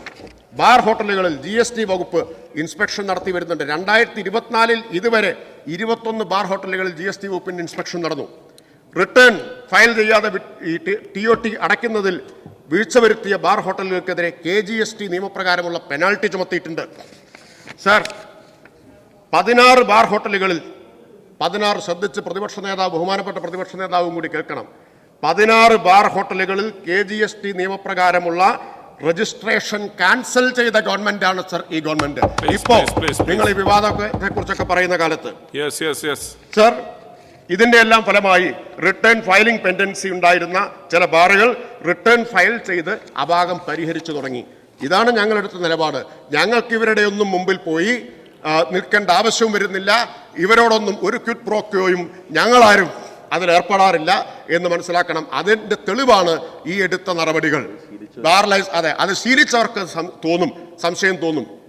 അതുകൊണ്ടാണ് നിങ്ങളുടെ കാലത്ത് നടപടി എടുക്കാത്തത്, ലൈസൻസ് സസ്പെൻഡ് ചെയ്യാത്തത്, ലൈസൻസ് റദ്ദാക്കാത്തത്, ഫൈൻ ചുമത്താത്തത്. ഞങ്ങളുടെ കാലത്ത് ഇതെല്ലാം നടത്തിക്കൊണ്ടിരിക്കുന്നത്, രജിസ്ട്രേഷൻ റദ്ദാക്കുന്നത് ഉൾപ്പെടെയുള്ള നടപടികൾ ഞങ്ങൾ നടത്തിയിട്ടുള്ളത്. സാർ, ഞാൻ അവസാനിപ്പിക്കുകയാണ്. ബാർ സമയം വേറൊന്ന്. ബാർ സമയം UDF സർക്കാരിന്റെ കാലത്ത് എത്രയായിരുന്നു? 12.5 മണിക്കൂർ. രാവിലെ 9:30 ടു രാത്രി 10. ഇപ്പൊ എത്രയാ? 11 to 11, 12 മണിക്കൂർ. അരമണിക്കൂർ സമയം കുറച്ചവരാ. അവരുടെ ഒരു പ്രധാന ആവശ്യം എപ്പോഴും സമയം നീട്ടിത്തരണം എന്നാണ്. ഞങ്ങൾ അരമണിക്കൂർ സമയം കുറയ്ക്കുകയാണ് ചെയ്തിട്ടുള്ളത്. അപ്പൊ അതുകൊണ്ടാണ് ഞാൻ തുടക്കത്തിലേ പറഞ്ഞത്, നിങ്ങൾ ഉന്നയിച്ച എല്ലാ കാര്യങ്ങളും വസ്തുതാവിരുദ്ധമാണ്, അടിസ്ഥാനരഹിതമാണ്, അസത്യമാണ്. അസത്യങ്ങളുടെ മുകളിൽ കെട്ടിപ്പൊക്കിയ ഒരു വിവാദത്തിന് 48 മണിക്കൂർ ആയുസ്സുണ്ടായില്ല സർ. 48 മണിക്കൂർ. എന്തെങ്കിലും കാര്യം ഉണ്ടായിരുന്നെങ്കിൽ ഇപ്പൊ ഇങ്ങനെ ആയിരിക്കോ ഈ അടിയന്തര പ്രമേയം വരിക? അത് ഇങ്ങനെ ചീറ്റി പോകുമായിരുന്നോ? നിങ്ങളെ പിന്തുണയ്ക്കുന്ന വലിയ ഒരു മാധ്യമ ശൃംഖലയുണ്ടല്ലോ. എല്ലാ തരത്തിലും ശ്രമം നടത്തിയിട്ടുള്ളതാണല്ലോ. അവസാനം ഇത്രേ പറയാനുള്ളൂ സർ. ആനന്ദിന്റെ വിഖ്യാതമായൊരു നോവലാണ് ഗോവർദ്ധന്റെ യാത്രകൾ. 10-25 കൊല്ലം മുമ്പ് പഠിക്കുന്ന കാലത്ത് വായിച്ചതാ. അതില് ഒരു ഭാഗമുണ്ട്, ഒരു കുരുക്കായിട്ട് ചൗപ്പട്ട് രാജാവ് നടക്കുകയാണ്. അപ്പോൾ ആ കുരുക്കിന് പറ്റിയ പാകമുള്ള കഴുത്തന്വേഷിച്ച് നടക്കുന്നത്. കേരളത്തിലെ പ്രതിപക്ഷം ആനന്ദിന്റെ നോവലിലെ ചൗപ്പട്ട് രാജാവിനെ പോലെ ഒരു കുരുക്കുമായിട്ട് നടക്കുകയാണ്. ആദ്യം ആ കുരുക്ക് പാവം ആരോഗ്യമന്ത്രിയുടെ കഴുത്തിലൊന്ന് കുരുക്കാൻ നോക്കി. അപ്പോൾ ആ കഴുത്തിന് പാകമാവുന്നില്ല. പിന്നെ ആ കുരുക്കുമായിട്ട് വന്നു എക്സൈസ് മന്ത്രിയുടെ കഴുത്തിലൊന്ന് കുരുക്കാൻ നോക്കി. ആ കഴുത്തും അതിന് പാകമാവുന്നില്ല. അപ്പൊ ടൂറിസം വകുപ്പ് മന്ത്രിയുടെ കഴുത്തിന് പാകമാവുമോ എന്ന് നോക്കി. അതും പാകമായില്ല. നിങ്ങൾ ഈ കുരുക്കും കൊണ്ട് നടക്കാൻ തുടങ്ങിയിട്ട് നിങ്ങൾക്ക് വേണ്ടി കുരുക്ക് മുറുക്കാൻ പുറത്തു വേറെ കുറെ പേരുണ്ടല്ലോ. കുരുക്ക് മുറുക്കൽ തലക്കെട്ടുകൾ സൃഷ്ടിക്കുന്ന ആളുകളുണ്ടല്ലോ. നിങ്ങൾ അതെ എനിക്കതാ നിങ്ങളോട് പറയാനുള്ളത്. ഇത്തരം ഈ കുരുക്കുകളുമായി ഇവിടെ കഴുത്തന്വേഷിച്ച് നടന്നിട്ട് കാര്യമില്ല. അതിന് പാകമായ കഴുത്തുകൾ അപ്പുറത്ത് ധാരാളമുണ്ട് എന്ന് ഞാൻ നിങ്ങളെ ഓർമ്മിപ്പിക്കുകയാണ്. അതിന് പാകമായ കഴുത്തുകളുള്ളത് അപ്പുറത്താണ്. നിങ്ങളും ഞങ്ങളും രണ്ട് രീതിയിൽ വളർന്നു വന്നിട്ടുള്ളവരാണ് എന്ന് മനസ്സിലാക്കണം. Yes, yes, നിങ്ങളുടെ please, രീതിയും please, ശൈലിയും please, സംസ്കാരവും please. അല്ല ഞങ്ങളുടേത് എന്ന് Please. മനസ്സിലാക്കണം. അതുകൊണ്ടാണ് ഇവിടെ നിവർന്നു നിന്ന് ഈ വസ്തുതകൾ മുഴുവൻ എണ്ണിപ്പറഞ്ഞുകൊണ്ട് മറുപടി പറയാൻ കഴിയുന്നത്. അതുകൊണ്ട് സാർ, ഈ കുരുക്ക് ഈ കുരുക്കിന്റെ ആത്യന്തികമായിട്ടൊരു കഴുത്താണ് ലക്ഷ്യം വെക്കുന്നത് സാർ. ഒറ്റ കഴുത്തിന് വേണ്ടിയാണ് 8 കൊല്ലമായിട്ട് ഇവർ കുരുക്ക് മുറുക്കിക്കൊണ്ടിരിക്കുന്നത്. 8 കൊല്ലം നോക്കിയിട്ട് നടന്നിട്ടില്ല. അതുകൊണ്ട് നിങ്ങൾ ഈ കുരുക്കുകളുമായിട്ട് അലഞ്ഞുകൊണ്ടിരിക്കുക. ഞങ്ങൾ ഈ അനിഷേധ്യമായ സത്യങ്ങളുടെ വസ്തുതകളുടെ അടിസ്ഥാനത്തിൽ ഇതിനെയെല്ലാം നേരിടുക തന്നെ ചെയ്യും. ഇത് സഭ നിർത്തിവെച്ച് ചർച്ച ചെയ്യേണ്ട ആവശ്യമില്ല എന്നറിയിക്കും. ബഹുമാനപ്പെട്ട ബഹുമാനപ്പെട്ട തദ്ദേശ സ്വയംഭരണ എക്സൈസ് വകുപ്പ് മന്ത്രിയുടെ വിശദീകരണത്തിന്റെ അടിസ്ഥാനത്തിൽ അടിയന്തര പ്രമേയത്തിന് അനുമതി നിഷേധിക്കുന്നു. സർ, പ്ലീസ് ബഹുമാന്യനായ മന്ത്രിയുടെ മറുപടി കേട്ട് കഴിഞ്ഞപ്പോൾ പ്ലീസ് എനിക്കൊരു വലിയ സംശയം. സർ, ഇവിടെ റോജി എം ജോൺ നോട്ടീസ് തന്നത് UDF കാലത്തെ മദ്യനയം ചർച്ച ചെയ്യുന്നതിന് വേണ്ടിയിട്ടാണോ? ഇവിടെ ബഹുമാനപ്പെട്ട മന്ത്രിയുടെ മറുപടിയിൽ മുഴുവൻ UDF കാലഘട്ടത്തിലെ മദ്യനയത്തെക്കുറിച്ചാണ്. He was always beating around the bush. ഈ ആരോപണം വന്നിരിക്കുന്ന വിഷയത്തിലേക്ക് അദ്ദേഹം കടന്നില്ല, അതിൻ്റെ സമീപത്തോട് പോയില്ല. അതിന് മറുപടി പറയാൻ കഴിയില്ല. വളരെ കൃത്യമായ മറുപടിയാണ്. എന്നിട്ട് എത്ര അഭിമാനത്തോടു കൂടിയാണ് പറഞ്ഞത്, ഇങ്ങനെ ഒരു ആരോപണം വന്നപ്പോൾ എൻ്റെ ഓഫീസ് DGPക്ക് പരാതി കൊടുത്തു അന്വേഷിക്കാൻ. എന്താ അന്വേഷിക്കുന്നത്? പോലീസ് അന്വേഷിക്കുന്നത് ബാർ ഹോട്ടലിലെ മുതലാളിമാരുടെ യോഗം ചേർന്നപ്പോൾ അല്ല, please let me complete this point. അല്ല, ഞാൻ വേണ്ട, സഹായിക്കണ്ട പ്ലീസ്. ഞാൻ നിങ്ങൾക്ക് തരാം, അനുമതി തരാം. നിങ്ങളിരിക്കും, ഞാൻ പോയിന്റ് പറഞ്ഞില്ലല്ലോ. അവരന്വേഷിക്കുന്നത് അതാണ്. ഇതെങ്ങനെ പുറത്തുപോയി എന്നതാണ് അവരന്വേഷിക്കുന്നത്. ഇവിടെ എന്താണ് യഥാർത്ഥത്തിലുള്ള ആക്ഷേപം? ഇവിടെ റോജി എം ജോൺ വളരെ വ്യക്തമായി പറഞ്ഞു. ബാർ ഉടമകളുടെ നേതാവിൻ്റെ വോയിസ് മെസ്സേജാണ് പുറത്തു വന്നത്. തെളിവല്ലേ? സുപ്രീം കോടതി വിധിയുണ്ടല്ലോ, അത് തെളിവാണെന്ന്. എവിഡൻസ് ആക്ട് അനുസരിച്ചുള്ള തെളിവാണെന്ന്. ഇനി അഥവാ സുപ്രീം കോടതി ഒന്നും പറഞ്ഞത് കേട്ടില്ലെങ്കിൽ, പഴയ കാലത്ത് ബഹുമാന്യനായ ശ്രീ കോടിയേരി ബാലകൃഷ്ണൻ തന്നെ ഇവിടെ നിന്നുകൊണ്ട് എവിഡൻസ് ആക്ടിനെ കുറിച്ച് ഇവിടെ ഈ നിയമസഭയിൽ ഈ ഉപനേതാവിൻ്റെ കസേരയിൽ ഇരുന്നുകൊണ്ട് പറഞ്ഞിട്ടുണ്ടെന്ന്. എവിഡൻസ് ആക്ട് ഇതിനകത്ത് ബാധകമാണ്. ഇത് എവിഡൻസാണ്. ഈ വോയിസ് മെസ്സേജ് എന്ന് പറയുന്ന എവിഡൻസാണ്. എന്തായാലും പറയുന്നത്, തെരഞ്ഞെടുപ്പ് കഴിഞ്ഞാൽ ഉടൻ പുതിയ പോളിസി വരുന്നതാണ്. അതിനകത്ത് 1-ാം തീയതി ഡ്രൈ ഡേ എടുത്തു കളയുന്നത് അടക്കമുള്ള കാര്യങ്ങൾ ഉണ്ടാകും. ഇതൊക്കെ ചെയ്തു തരണമെങ്കിൽ നമ്മൾ കൊടുക്കേണ്ട കാര്യങ്ങൾ കൊടുക്കണം. ഇടുക്കി ജില്ലയിൽ നിന്ന് ഒരു ഹോട്ടൽ മാത്രമാണ് ഇത് കൊടുത്തത്. പണം കൊടുക്കാതെ ആരും നമ്മളെ സഹായിക്കില്ല. ഇതാണ് യഥാർത്ഥത്തിലുള്ള വിഷയം. ഈ വിഷയം ഡ്രൈ ഡേ എടുത്തു കളയാമെന്നുള്ള ഉറപ്പ് ലഭിച്ചതിൻ്റെ അടിസ്ഥാനത്തിൽ ബാർ ഉടമകൾ പണപ്പിരിവ് ആരംഭിച്ചു. കുറേ പണം കിട്ടി, മുഴുവൻ പണം കിട്ടിയില്ല എന്നാണ് പരാതി. അപ്പോൾ അബ്കാരി നയത്തിൽ ചേഞ്ച് ഉണ്ടാകും എന്ന് ഉറപ്പ് കൊടുത്തുകൊണ്ടാണ് അബ്കാരി മുതലാളിമാർ വെറുതെ പൈസ പിരിക്കുക. അവരൊരു ന്യായമൊക്കെ പറഞ്ഞ്, അവരെന്താ പറഞ്ഞത്? അവരുടെ കെട്ടിട നിർമ്മാണത്തിന് വേണ്ടിയിട്ടാണ് ഇത് കൊടുത്തതെന്ന്. അവരുടെ അജണ്ട എന്താണ്? ആ മീറ്റിങ്ങിൻ്റെ അജണ്ട എന്താണ്? നമ്മുടെ വ്യവസായത്തിൻ്റെയും സംഘടനയുടെയും സ്ഥിതി വിലയിരുത്തുന്നതിനും ഇലക്ഷന് ശേഷം വരാനിരിക്കുന്ന പുതിയ അബ്കാരി പോളിസിയെക്കുറിച്ച് ചർച്ച ചെയ്യുന്നതിനും വേണ്ടിയിട്ടാണ് അവർ യോഗം കൂടിയത്. കെട്ടിട നിർമ്മാണത്തിന് വേണ്ടിയിട്ടല്ല അവർ യോഗം കൂടിയത്. അവർ പുതിയ അബ്കാരി പോളിസി അവർക്ക് അനുകൂലമായി നടപ്പാക്കണമെങ്കിൽ പണം കൊടുക്കണം. അതിനു വേണ്ടിയിട്ടുള്ള പണപ്പിരിവ് നമ്മൾ ആരംഭിച്ചു. പക്ഷെ വേണ്ട രീതിയിൽ മുന്നോട്ട് പോകുന്നില്ല. ആരും ആവശ്യമായ പണം എല്ലാവരും തരുന്നില്ല. അതുകൊണ്ട് നിർബന്ധമായി നിങ്ങൾ ഇത്രയും ദിവസത്തിനുള്ളിൽ 2-3 ദിവസത്തിനുള്ളിൽ, കാരണം ഇലക്ഷൻ്റെ പെരുമാറ്റച്ചട്ടം അവസാനിക്കാൻ പോവുകയാണ്. പെരുമാറ്റച്ചട്ടം അവസാനിച്ചാൽ അബ്കാരി പോളിസിയിൽ ചേഞ്ച് വരും. പെരുമാറ്റച്ചട്ടം അവസാനിക്കുന്നതിന് മുമ്പ് പെട്ടെന്ന് ഈ പണം കളക്ട് ചെയ്ത് കൊടുക്കണം. പണം കൊടുക്കാതെ ആരും നമ്മളെ സഹായിക്കില്ല. അതാണ് ബാർ ഉടമകളുടെ നേതാവ് പറയുന്ന വാചകം. അതാണ് കേസ്. അവിടെയാണ് കോസ് ഓഫ് ആക്ഷൻ. അതുകൊണ്ടാണ് പറഞ്ഞത്, ആ നടപടി, ആ വോയിസ് മെസ്സേജും അതുമായി ബന്ധപ്പെട്ട് നടന്നിരിക്കുന്ന നടപടിക്രമങ്ങളും it will attract the provisions of prevention of corruption act 1988. Prevention of corruption ആക്ടിൻ്റെ 8, 9, 12 വകുപ്പുകൾ അനുസരിച്ച് കേസെടുക്കണം. ആ കേസാണ് നേരത്തെ എന്തിൻ്റെ പേരിലാണ് കേസെടുത്തത്? അന്നത്തെ പ്രതിപക്ഷ നേതാവ് ശ്രീ അച്യുതാനന്ദൻ കൊടുത്ത പരാതിയിൽ കേസെടുത്ത എന്തിൻ്റെ പുറത്താണ്? ഒരു ബാർ ഉടമ പറഞ്ഞു ഞങ്ങൾ പൈസ കൊടുക്കുന്നു, അതല്ലേ അതിൻ്റെ പുറത്തല്ലേ? ഇവിടെ ബാർ ഉടമ തന്നെയാണ് പറയുന്നത് ഞങ്ങൾ പൈസ കളക്ട് ചെയ്തുകൊണ്ടിരിക്കുകയാണ്, ഇത് ഈ കൊടുക്കാൻ പൈസ കൊടുക്കാതെ ഇത് നടക്കില്ല എന്ന് പറയുന്നത്. ഇനി ബഹുമാനപ്പെട്ട ടൂറിസം വകുപ്പിനെ കുറിച്ചൊക്കെ പറഞ്ഞു. എനിക്ക് ഏറ്റവും രസകരമായ കാര്യം എന്ന് പറഞ്ഞത്, മന്ത്രി കുറേ ഡോക്യുമെന്റ്സ് വായിച്ചു. എന്താ? ഞങ്ങളുടെ ഗവൺമെൻറ് ബാറുകൾ പൂട്ടി, ഇതൊരു പോളിസിയായിരുന്നു. എല്ലാ ബാറുകളും 418 ബാറുകൾ പരിശോധിക്കാൻ വേണ്ടിയുണ്ടായ സുപ്രീം കോടതി വിധിയുടെ അടിസ്ഥാനത്തിൽ ചർച്ച നടത്തി കഴിഞ്ഞപ്പോൾ 5 സ്റ്റാർ ഒഴിച്ചുള്ള മുഴുവൻ ബാറുകളും പൂട്ടാൻ വേണ്ടി ഒരു തീരുമാനമെടുത്തു. ശരിയായാലും തെറ്റായാലും ഒരു തീരുമാനമെടുത്തു, ഒരു പോളിസി മാറ്ററാണ്. അത് ചെയ്തു കഴിഞ്ഞപ്പോൾ ഒരുപാട് പരാതികൾ വന്നു. ഇവിടെ തൊഴിൽ മേഖലയിൽ ഒരുപാട്, ഞാൻ തന്നെ പറഞ്ഞിട്ടുണ്ട്, അങ്ങ് പറഞ്ഞത് ശരിയാണ്, ഞാൻ തന്നെ പറഞ്ഞിട്ടുണ്ട്, അത് നമ്മുടെ ടൂറിസം മേഖലയെ ബാധിച്ചിട്ടുണ്ട്, അത് നമ്മുടെ തൊഴിൽ മേഖലയെ ബാധിച്ചിട്ടുണ്ട്.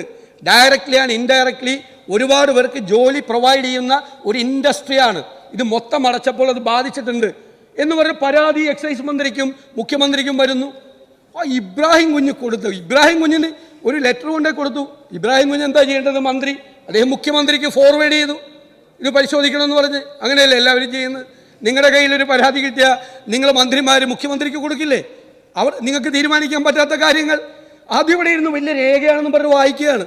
സമ്മതിക്കണം, വലിയ രേഖയാണെന്ന് പറഞ്ഞ് വായിക്കുകയാണ്. എക്സൈസ് മന്ത്രിയുടെ മുമ്പിൽ ടൂറിസം മേഖലയിലും തൊഴിൽ മേഖലയിലും ഇങ്ങനെ ഇമ്പാക്റ്റ് ഉണ്ടായിട്ടുണ്ട്. അങ്ങയുടെ ഗവൺമെൻറ്റിൻ്റെ എക്സൈസ് പോളിസി ഉണ്ട്. അപ്പോൾ ആ ഇമ്പാക്റ്റ് എന്താണ് എന്ന് പഠിക്കാൻ ടൂറിസം മേഖലയിലെ ഇമ്പാക്റ്റ് പഠിക്കാൻ ടൂറിസം സെക്രട്ടറിക്കും, തൊഴിൽ മേഖലയിലെ ഇമ്പാക്റ്റ് പഠിക്കാൻ തൊഴിൽ സെക്രട്ടറിക്കും കൊടുത്തു. ടൂറിസം മേഖലയിലെ ഇമ്പാക്റ്റ് പഠിക്കാൻ ഹോം സെക്രട്ടറിക്കാണോ കൊടുക്കേണ്ടത്? എന്താണ് അങ്ങ് പറഞ്ഞത്? എനിക്ക് മനസ്സിലായില്ല. ഇവിടുത്തെ പരാതി അതല്ല. ഇവിടുത്തെ പരാതി ടൂറിസം വകുപ്പ് ഇതിൽ ഇടപെട്ടു. അങ്ങ് പറഞ്ഞത് ശരി, എക്സൈസ് മന്ത്രിയാണ്, എക്സൈസ് വകുപ്പാണ് സ്റ്റേക്ക് ഹോൾഡേഴ്സുമായിട്ട് ആലോചിച്ച് അബ്കാരി പോളിസി തീരുമാനിക്കുന്നത്. ഇവിടെ റോജി ജോൺ വായിച്ച ടൂറിസം ഡയറക്ടർ വിളിച്ച കത്തിൽ എന്താ ടോപ്പിക്ക് എന്ന് എഴുതിയിട്ട് പറയാണ്, excise policy renewal meeting. Excise policy renewal meeting. അങ്ങ് പറഞ്ഞതുപോലെ അങ്ങയുടെ വകുപ്പ്, അങ്ങ് മന്ത്രിയായിരിക്കുന്ന വകുപ്പ് സ്റ്റേക്ക് ഹോൾഡേഴ്സിനെ വിളിച്ച് നടത്തണം. ടൂറിസം വകുപ്പ് അബ്കാരി പോളിസി റിന്യൂവൽ മീറ്റിംഗ് സ്റ്റേക്ക് ഹോൾഡേഴ്സിനെ വിളിച്ച് നടത്തുകയാണ്. ബാർ ഉടമകളെ വിളിച്ച് ടൂറിസം വകുപ്പ് നടത്തുകയാണ്. അത് സബ്ജക്റ്റായിട്ട് വെച്ച് നടത്തുകയാണ്. അതാ പറഞ്ഞത്, അങ്ങയുടെ വകുപ്പ് ടൂറിസം വകുപ്പ് ഹൈജാക്ക് ചെയ്തു. അങ്ങയുടെ വകുപ്പ് അവരാണ് തീരുമാനിക്കുന്നത്, അവരാണ് അവർക്ക് ഉറപ്പ് കൊടുത്തത്.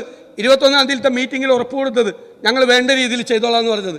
അപ്പോഴാണ് 23-ാം തീയതി ബാർ ഉടമകളുടെ യോഗം ചേർന്ന് അവർ തീരുമാനിച്ചത്. അവർ പറഞ്ഞത് നേരത്തെ കിട്ടിയിട്ടുണ്ട്. നേരത്തെ ഇത് പഠിക്കാൻ വേണ്ടിയിട്ട്, ഈ എക്സൈസ് അബ്കാരി പോളിസിയുടെ കാര്യം പഠിക്കാൻ വേണ്ടിയിട്ട് ചീഫ് സെക്രട്ടറി ചുമതലപ്പെടുത്തുന്നത് ടൂറിസം സെക്രട്ടറിയാണ്. ഞങ്ങളുടെ ചോദ്യം, ടൂറിസം വകുപ്പിൽ അബ്കാരി പോളിസി റിവ്യൂ ചെയ്യാനുള്ള സ്റ്റേക്ക് ഹോൾഡേഴ്സിനെ വിളിച്ച് മീറ്റിംഗ് നടത്താനുള്ള എന്ത് അധികാരമാണുള്ളത്? ഞാൻ എക്സൈസ് മന്ത്രിയോട് യോജിക്കുകയാണ്.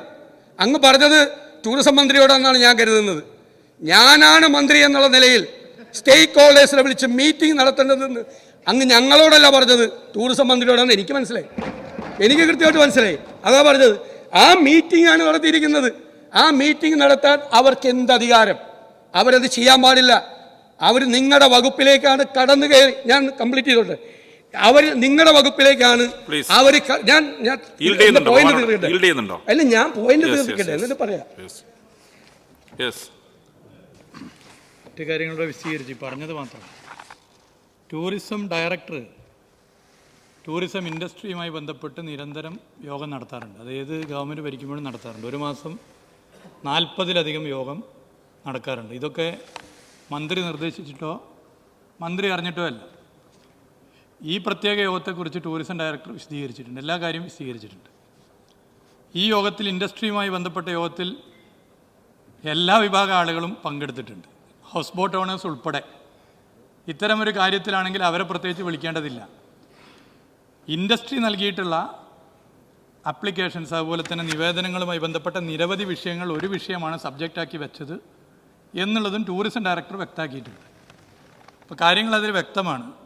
പിന്നെ ഞങ്ങൾ നിങ്ങളെപ്പോലെ പറയാനുള്ളത് വേറെ ആരെയും നോക്കി പറയുന്ന ശീലമല്ല, മുഖത്ത് നോക്കി പറഞ്ഞ ശീലമുള്ളവരാണ് ഞങ്ങൾ. ഇത് എന്തുകൊണ്ട് എന്നെ ഇതിൽ വലിച്ചിഴക്കുന്നു എന്നുള്ളത് എനിക്കും അറിയാം, ജനങ്ങൾക്കും അറിയാം. മന്ത്രി ഇവിടെ കാര്യങ്ങൾ വളരെ കൃത്യമായി വ്യക്തമാക്കി. ഇവിടെ ലീവിൽ പോയ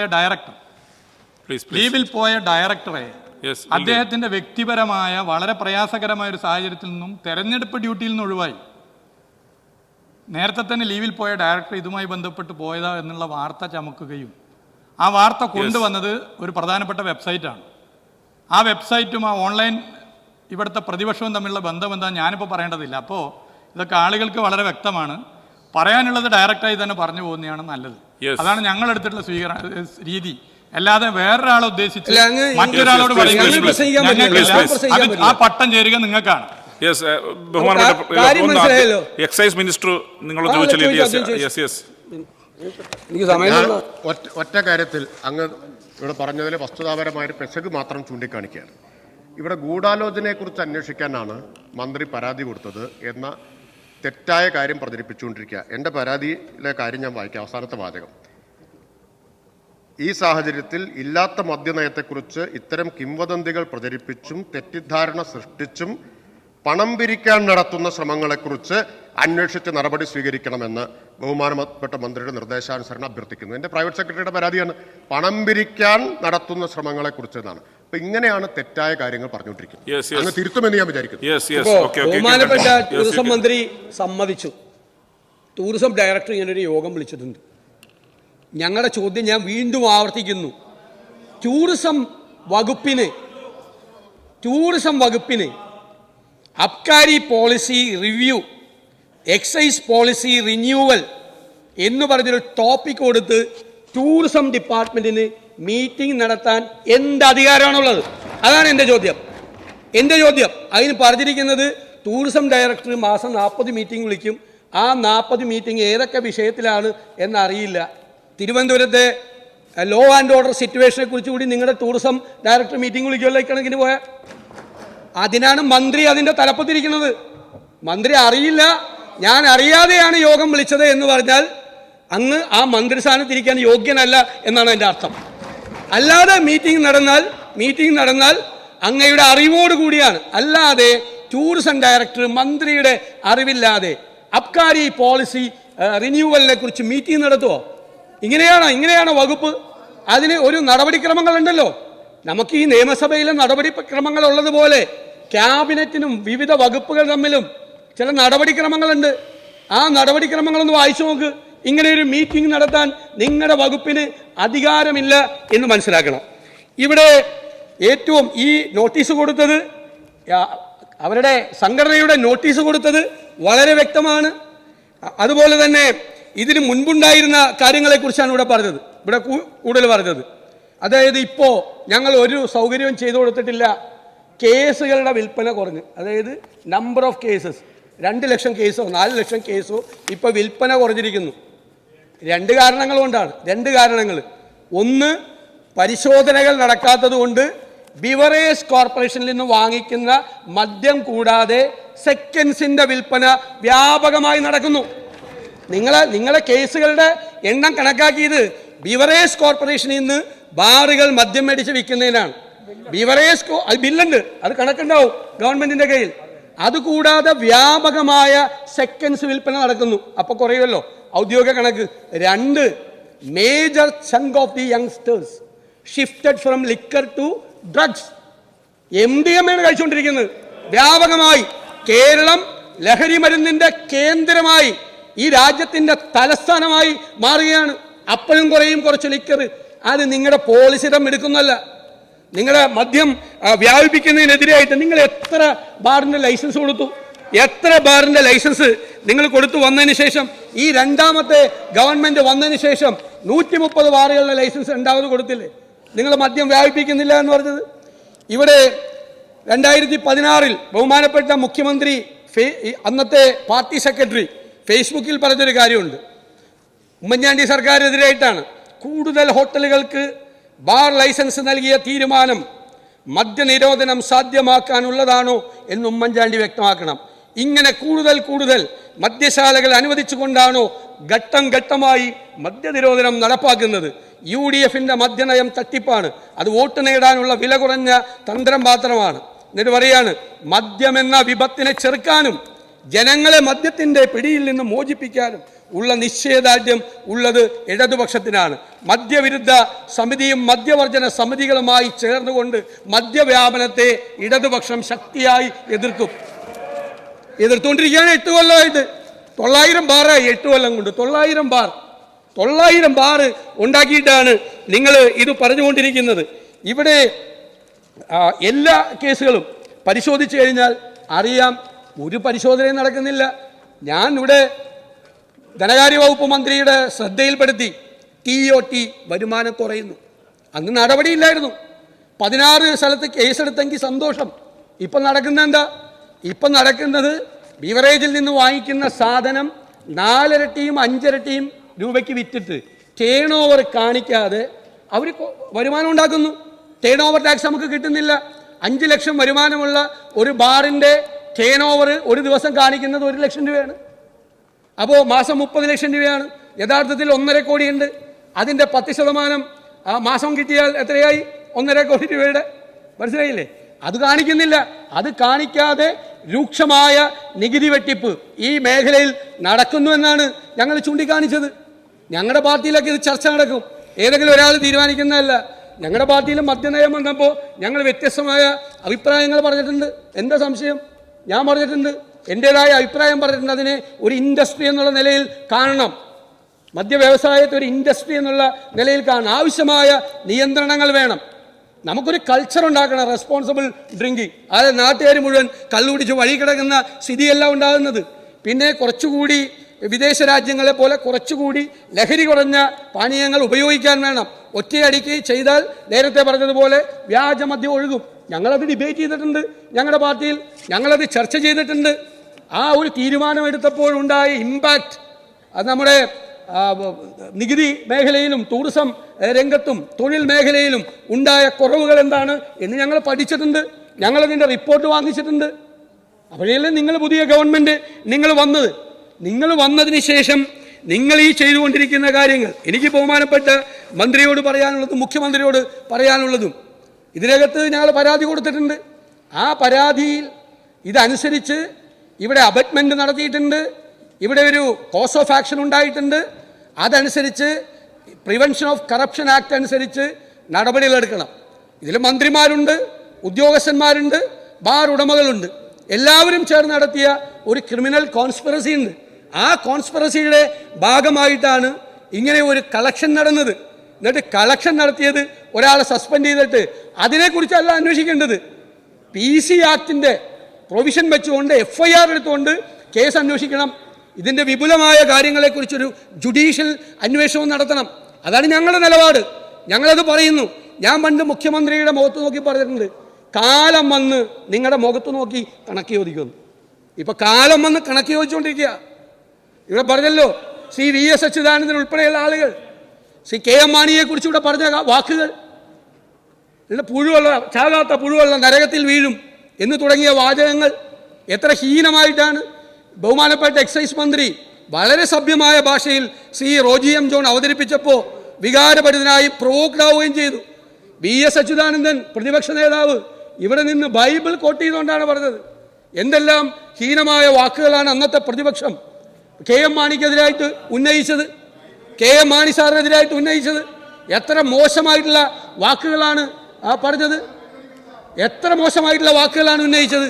അങ്ങ് പ്രകോപിതനാകേണ്ട ഒരു വാക്കും റോജി എം ജോൺ ഇവിടെ പറഞ്ഞിട്ടില്ല. പക്ഷെ കാര്യങ്ങൾ പറയും. ഇവിടെ ഇത് അഴിമതിയാണ്, അഴിമതിയുടെ തുടക്കമാണ്. അഴിമതി നടത്താൻ വേണ്ടിയിട്ടുള്ള അബറ്റ്മെന്റ് നടന്നിട്ടുണ്ട്, ക്രിമിനൽ കോൺസ്പിറസി നടന്നിട്ടുണ്ട്, ഒരു സംശയമില്ല. പിന്നെ ഗോവർദ്ധൻ്റെ യാത്രയിലെ രാജാവ് ഇങ്ങനെ കുരുക്കായിട്ട് നടക്കുന്നതിനെ കുറിച്ച് പറഞ്ഞു. ഞങ്ങളല്ല, ജനങ്ങളാണ് ആ രാജാവിൻ്റെ റോളിൽ ഇപ്പോൾ കുരുക്കിട്ടത്. എല്ലാവരും കഴുത്തിൽ നന്നായി കുരുക്ക് വീണിട്ടുണ്ട്. ഞങ്ങളുടെ റോൾ ഇത്ര മാത്രമേ ഉള്ളൂ. ഈ രാജാവ് നഗ്നനായി നടക്കുമ്പോൾ ഞങ്ങൾ കൊച്ചുകുട്ടിയുടെ നിഷ്കളങ്കതയോടുകൂടി ഈ രാജാവ് നഗ്നനാണെന്ന് ഉറക്കെ വിളിച്ചു പറയും. അതാണ് അങ്ങ് പറഞ്ഞ രാജാവും ഞങ്ങളുടെ രാജാവും തമ്മിലുള്ള വ്യത്യാസം. അത് നിങ്ങൾ അറിയണം. ഇതുപോലെ കനത്തൊരാഘാതം തെരഞ്ഞെടുപ്പിൽ കിട്ടിയിട്ട് ജനപിന്തുണയെക്കുറിച്ചൊക്കെ ഇത്രയും വിശാലമായി സംസാരിക്കാനുള്ള അങ്ങയുടെ ഒരു പവർ ഉണ്ടല്ലോ, അതിന് മുന്നിൽ ഞാൻ നമിക്കുകയാണ്.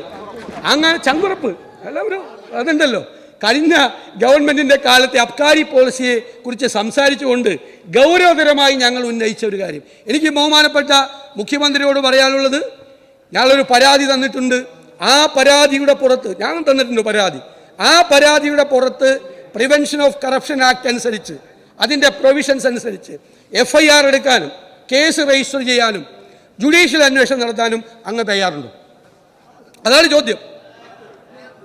അങ്ങ് തയ്യാറുണ്ടോ? അങ്ങ് സാധാരണ ഇത്തരം കാര്യങ്ങളിലൊക്കെ എഴുന്നേറ്റ് അപ്പം തന്നെ മറുപടി പറയുന്ന ആളാണ്. ഇപ്പം മൗനം അവലംബിക്കുന്നതിൻ്റെ അർത്ഥം മനസ്സിലായി. ഞങ്ങൾക്ക് സൗകര്യമില്ല, ഞങ്ങൾ അന്വേഷിക്കില്ല. അന്വേഷിച്ചാൽ എന്തായിരിക്കും സംഭവിക്കാൻ പോകുന്നതെന്ന് ഭംഗിയായി അറിയാവുന്ന, വ്യക്തമായി അറിയാവുന്ന ആളാണ് കേരളത്തിലെ മുഖ്യമന്ത്രി. അതുകൊണ്ട് പ്രതിപക്ഷം ഒറ്റക്കെട്ടായി കേരളത്തിലെ ജനങ്ങൾക്ക് വേണ്ടി ഞങ്ങൾ ആവശ്യപ്പെടുന്നു, ഇതിൽ അന്വേഷണം നടത്തിയേ മതിയാവും. അതാണ് ഞങ്ങളുടെ നിലപാട്. നടത്തണം, അന്വേഷണം നടത്തണം. ഞങ്ങൾ ആ ഡിമാൻഡ് മുന്നോട്ട് വയ്ക്കുകയാണ്. ഞങ്ങൾ മുന്നോട്ട് വയ്ക്കുകയാണ്.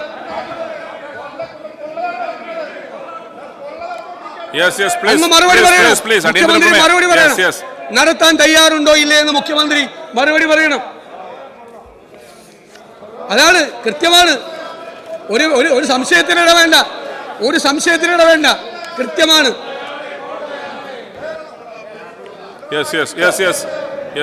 സർ, ഇവിടെ ഇല്ലാത്തൊരു കാര്യം കെട്ടിച്ചമച്ച് ഇവിടെ എന്തോ സംഭവിക്കുന്നു എന്നൊരു പ്രതീതി ഉണ്ടാക്കാനാണ് പ്രതിപക്ഷം ശ്രമിച്ചുകൊണ്ടിരിക്കുന്നത്. അതിൻ്റെ ഭാഗമായി കെട്ടിച്ചമച്ച ഒരു വാദഗതിയാണ് ഇപ്പോൾ ബഹുമാനായ പ്രതിപക്ഷ നേതാവ് ഉന്നയിച്ചിരിക്കുന്നത്.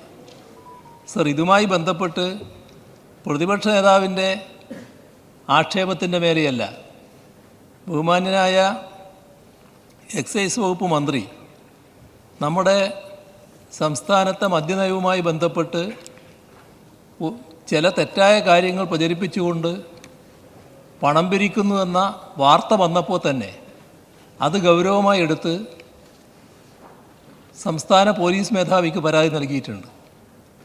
അതുമായി ബന്ധപ്പെട്ടുള്ള അന്വേഷണം ഇപ്പോൾ നടന്നുകൊണ്ടിരിക്കുകയാണ്.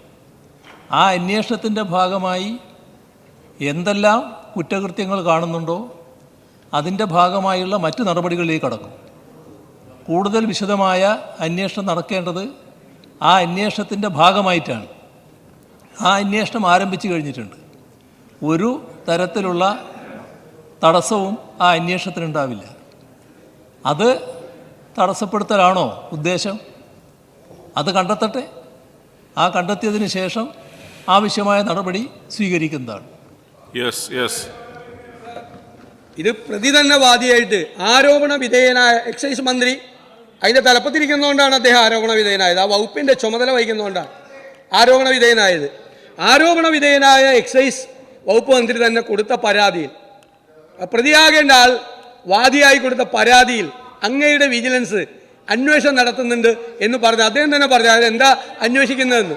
ഇത് നിഷേധിച്ചുകൊണ്ടാണ്. ആരെങ്കിലും നിഷേധിക്കാതിരിക്കുമോ ഇത്? അതുകൊണ്ട് അന്ന് പറഞ്ഞ ഈ അന്വേഷണം ഞങ്ങൾക്ക് സ്വീകാര്യമല്ല. അന്ന് PC ആക്ടിൻ്റെ വകുപ്പനുസരിച്ച് കേസെടുത്തേ മതിയാവൂ. അത് ഞങ്ങൾ നിരന്തരമായ നിയമസഭയ്ക്കകത്തും പുറത്തും നിരന്തരമായ സമരത്തിലേക്ക് കേരളത്തിലെ പ്രതിപക്ഷം കടക്കുകയാണ്. ഒരു വിട്ടുവീഴ്ചയില്ല. കൊള്ള നടത്തിയാൽ ആ കൊള്ള നടത്തിയവരാരെല്ലാമാണ് എന്ന് പുറത്തു വന്നേ മതിയാവൂ. അതിന്റെ ശക്തമായ നിലപാടാണ് ഞങ്ങൾ എടുക്കുന്നത്. കഴിഞ്ഞോ?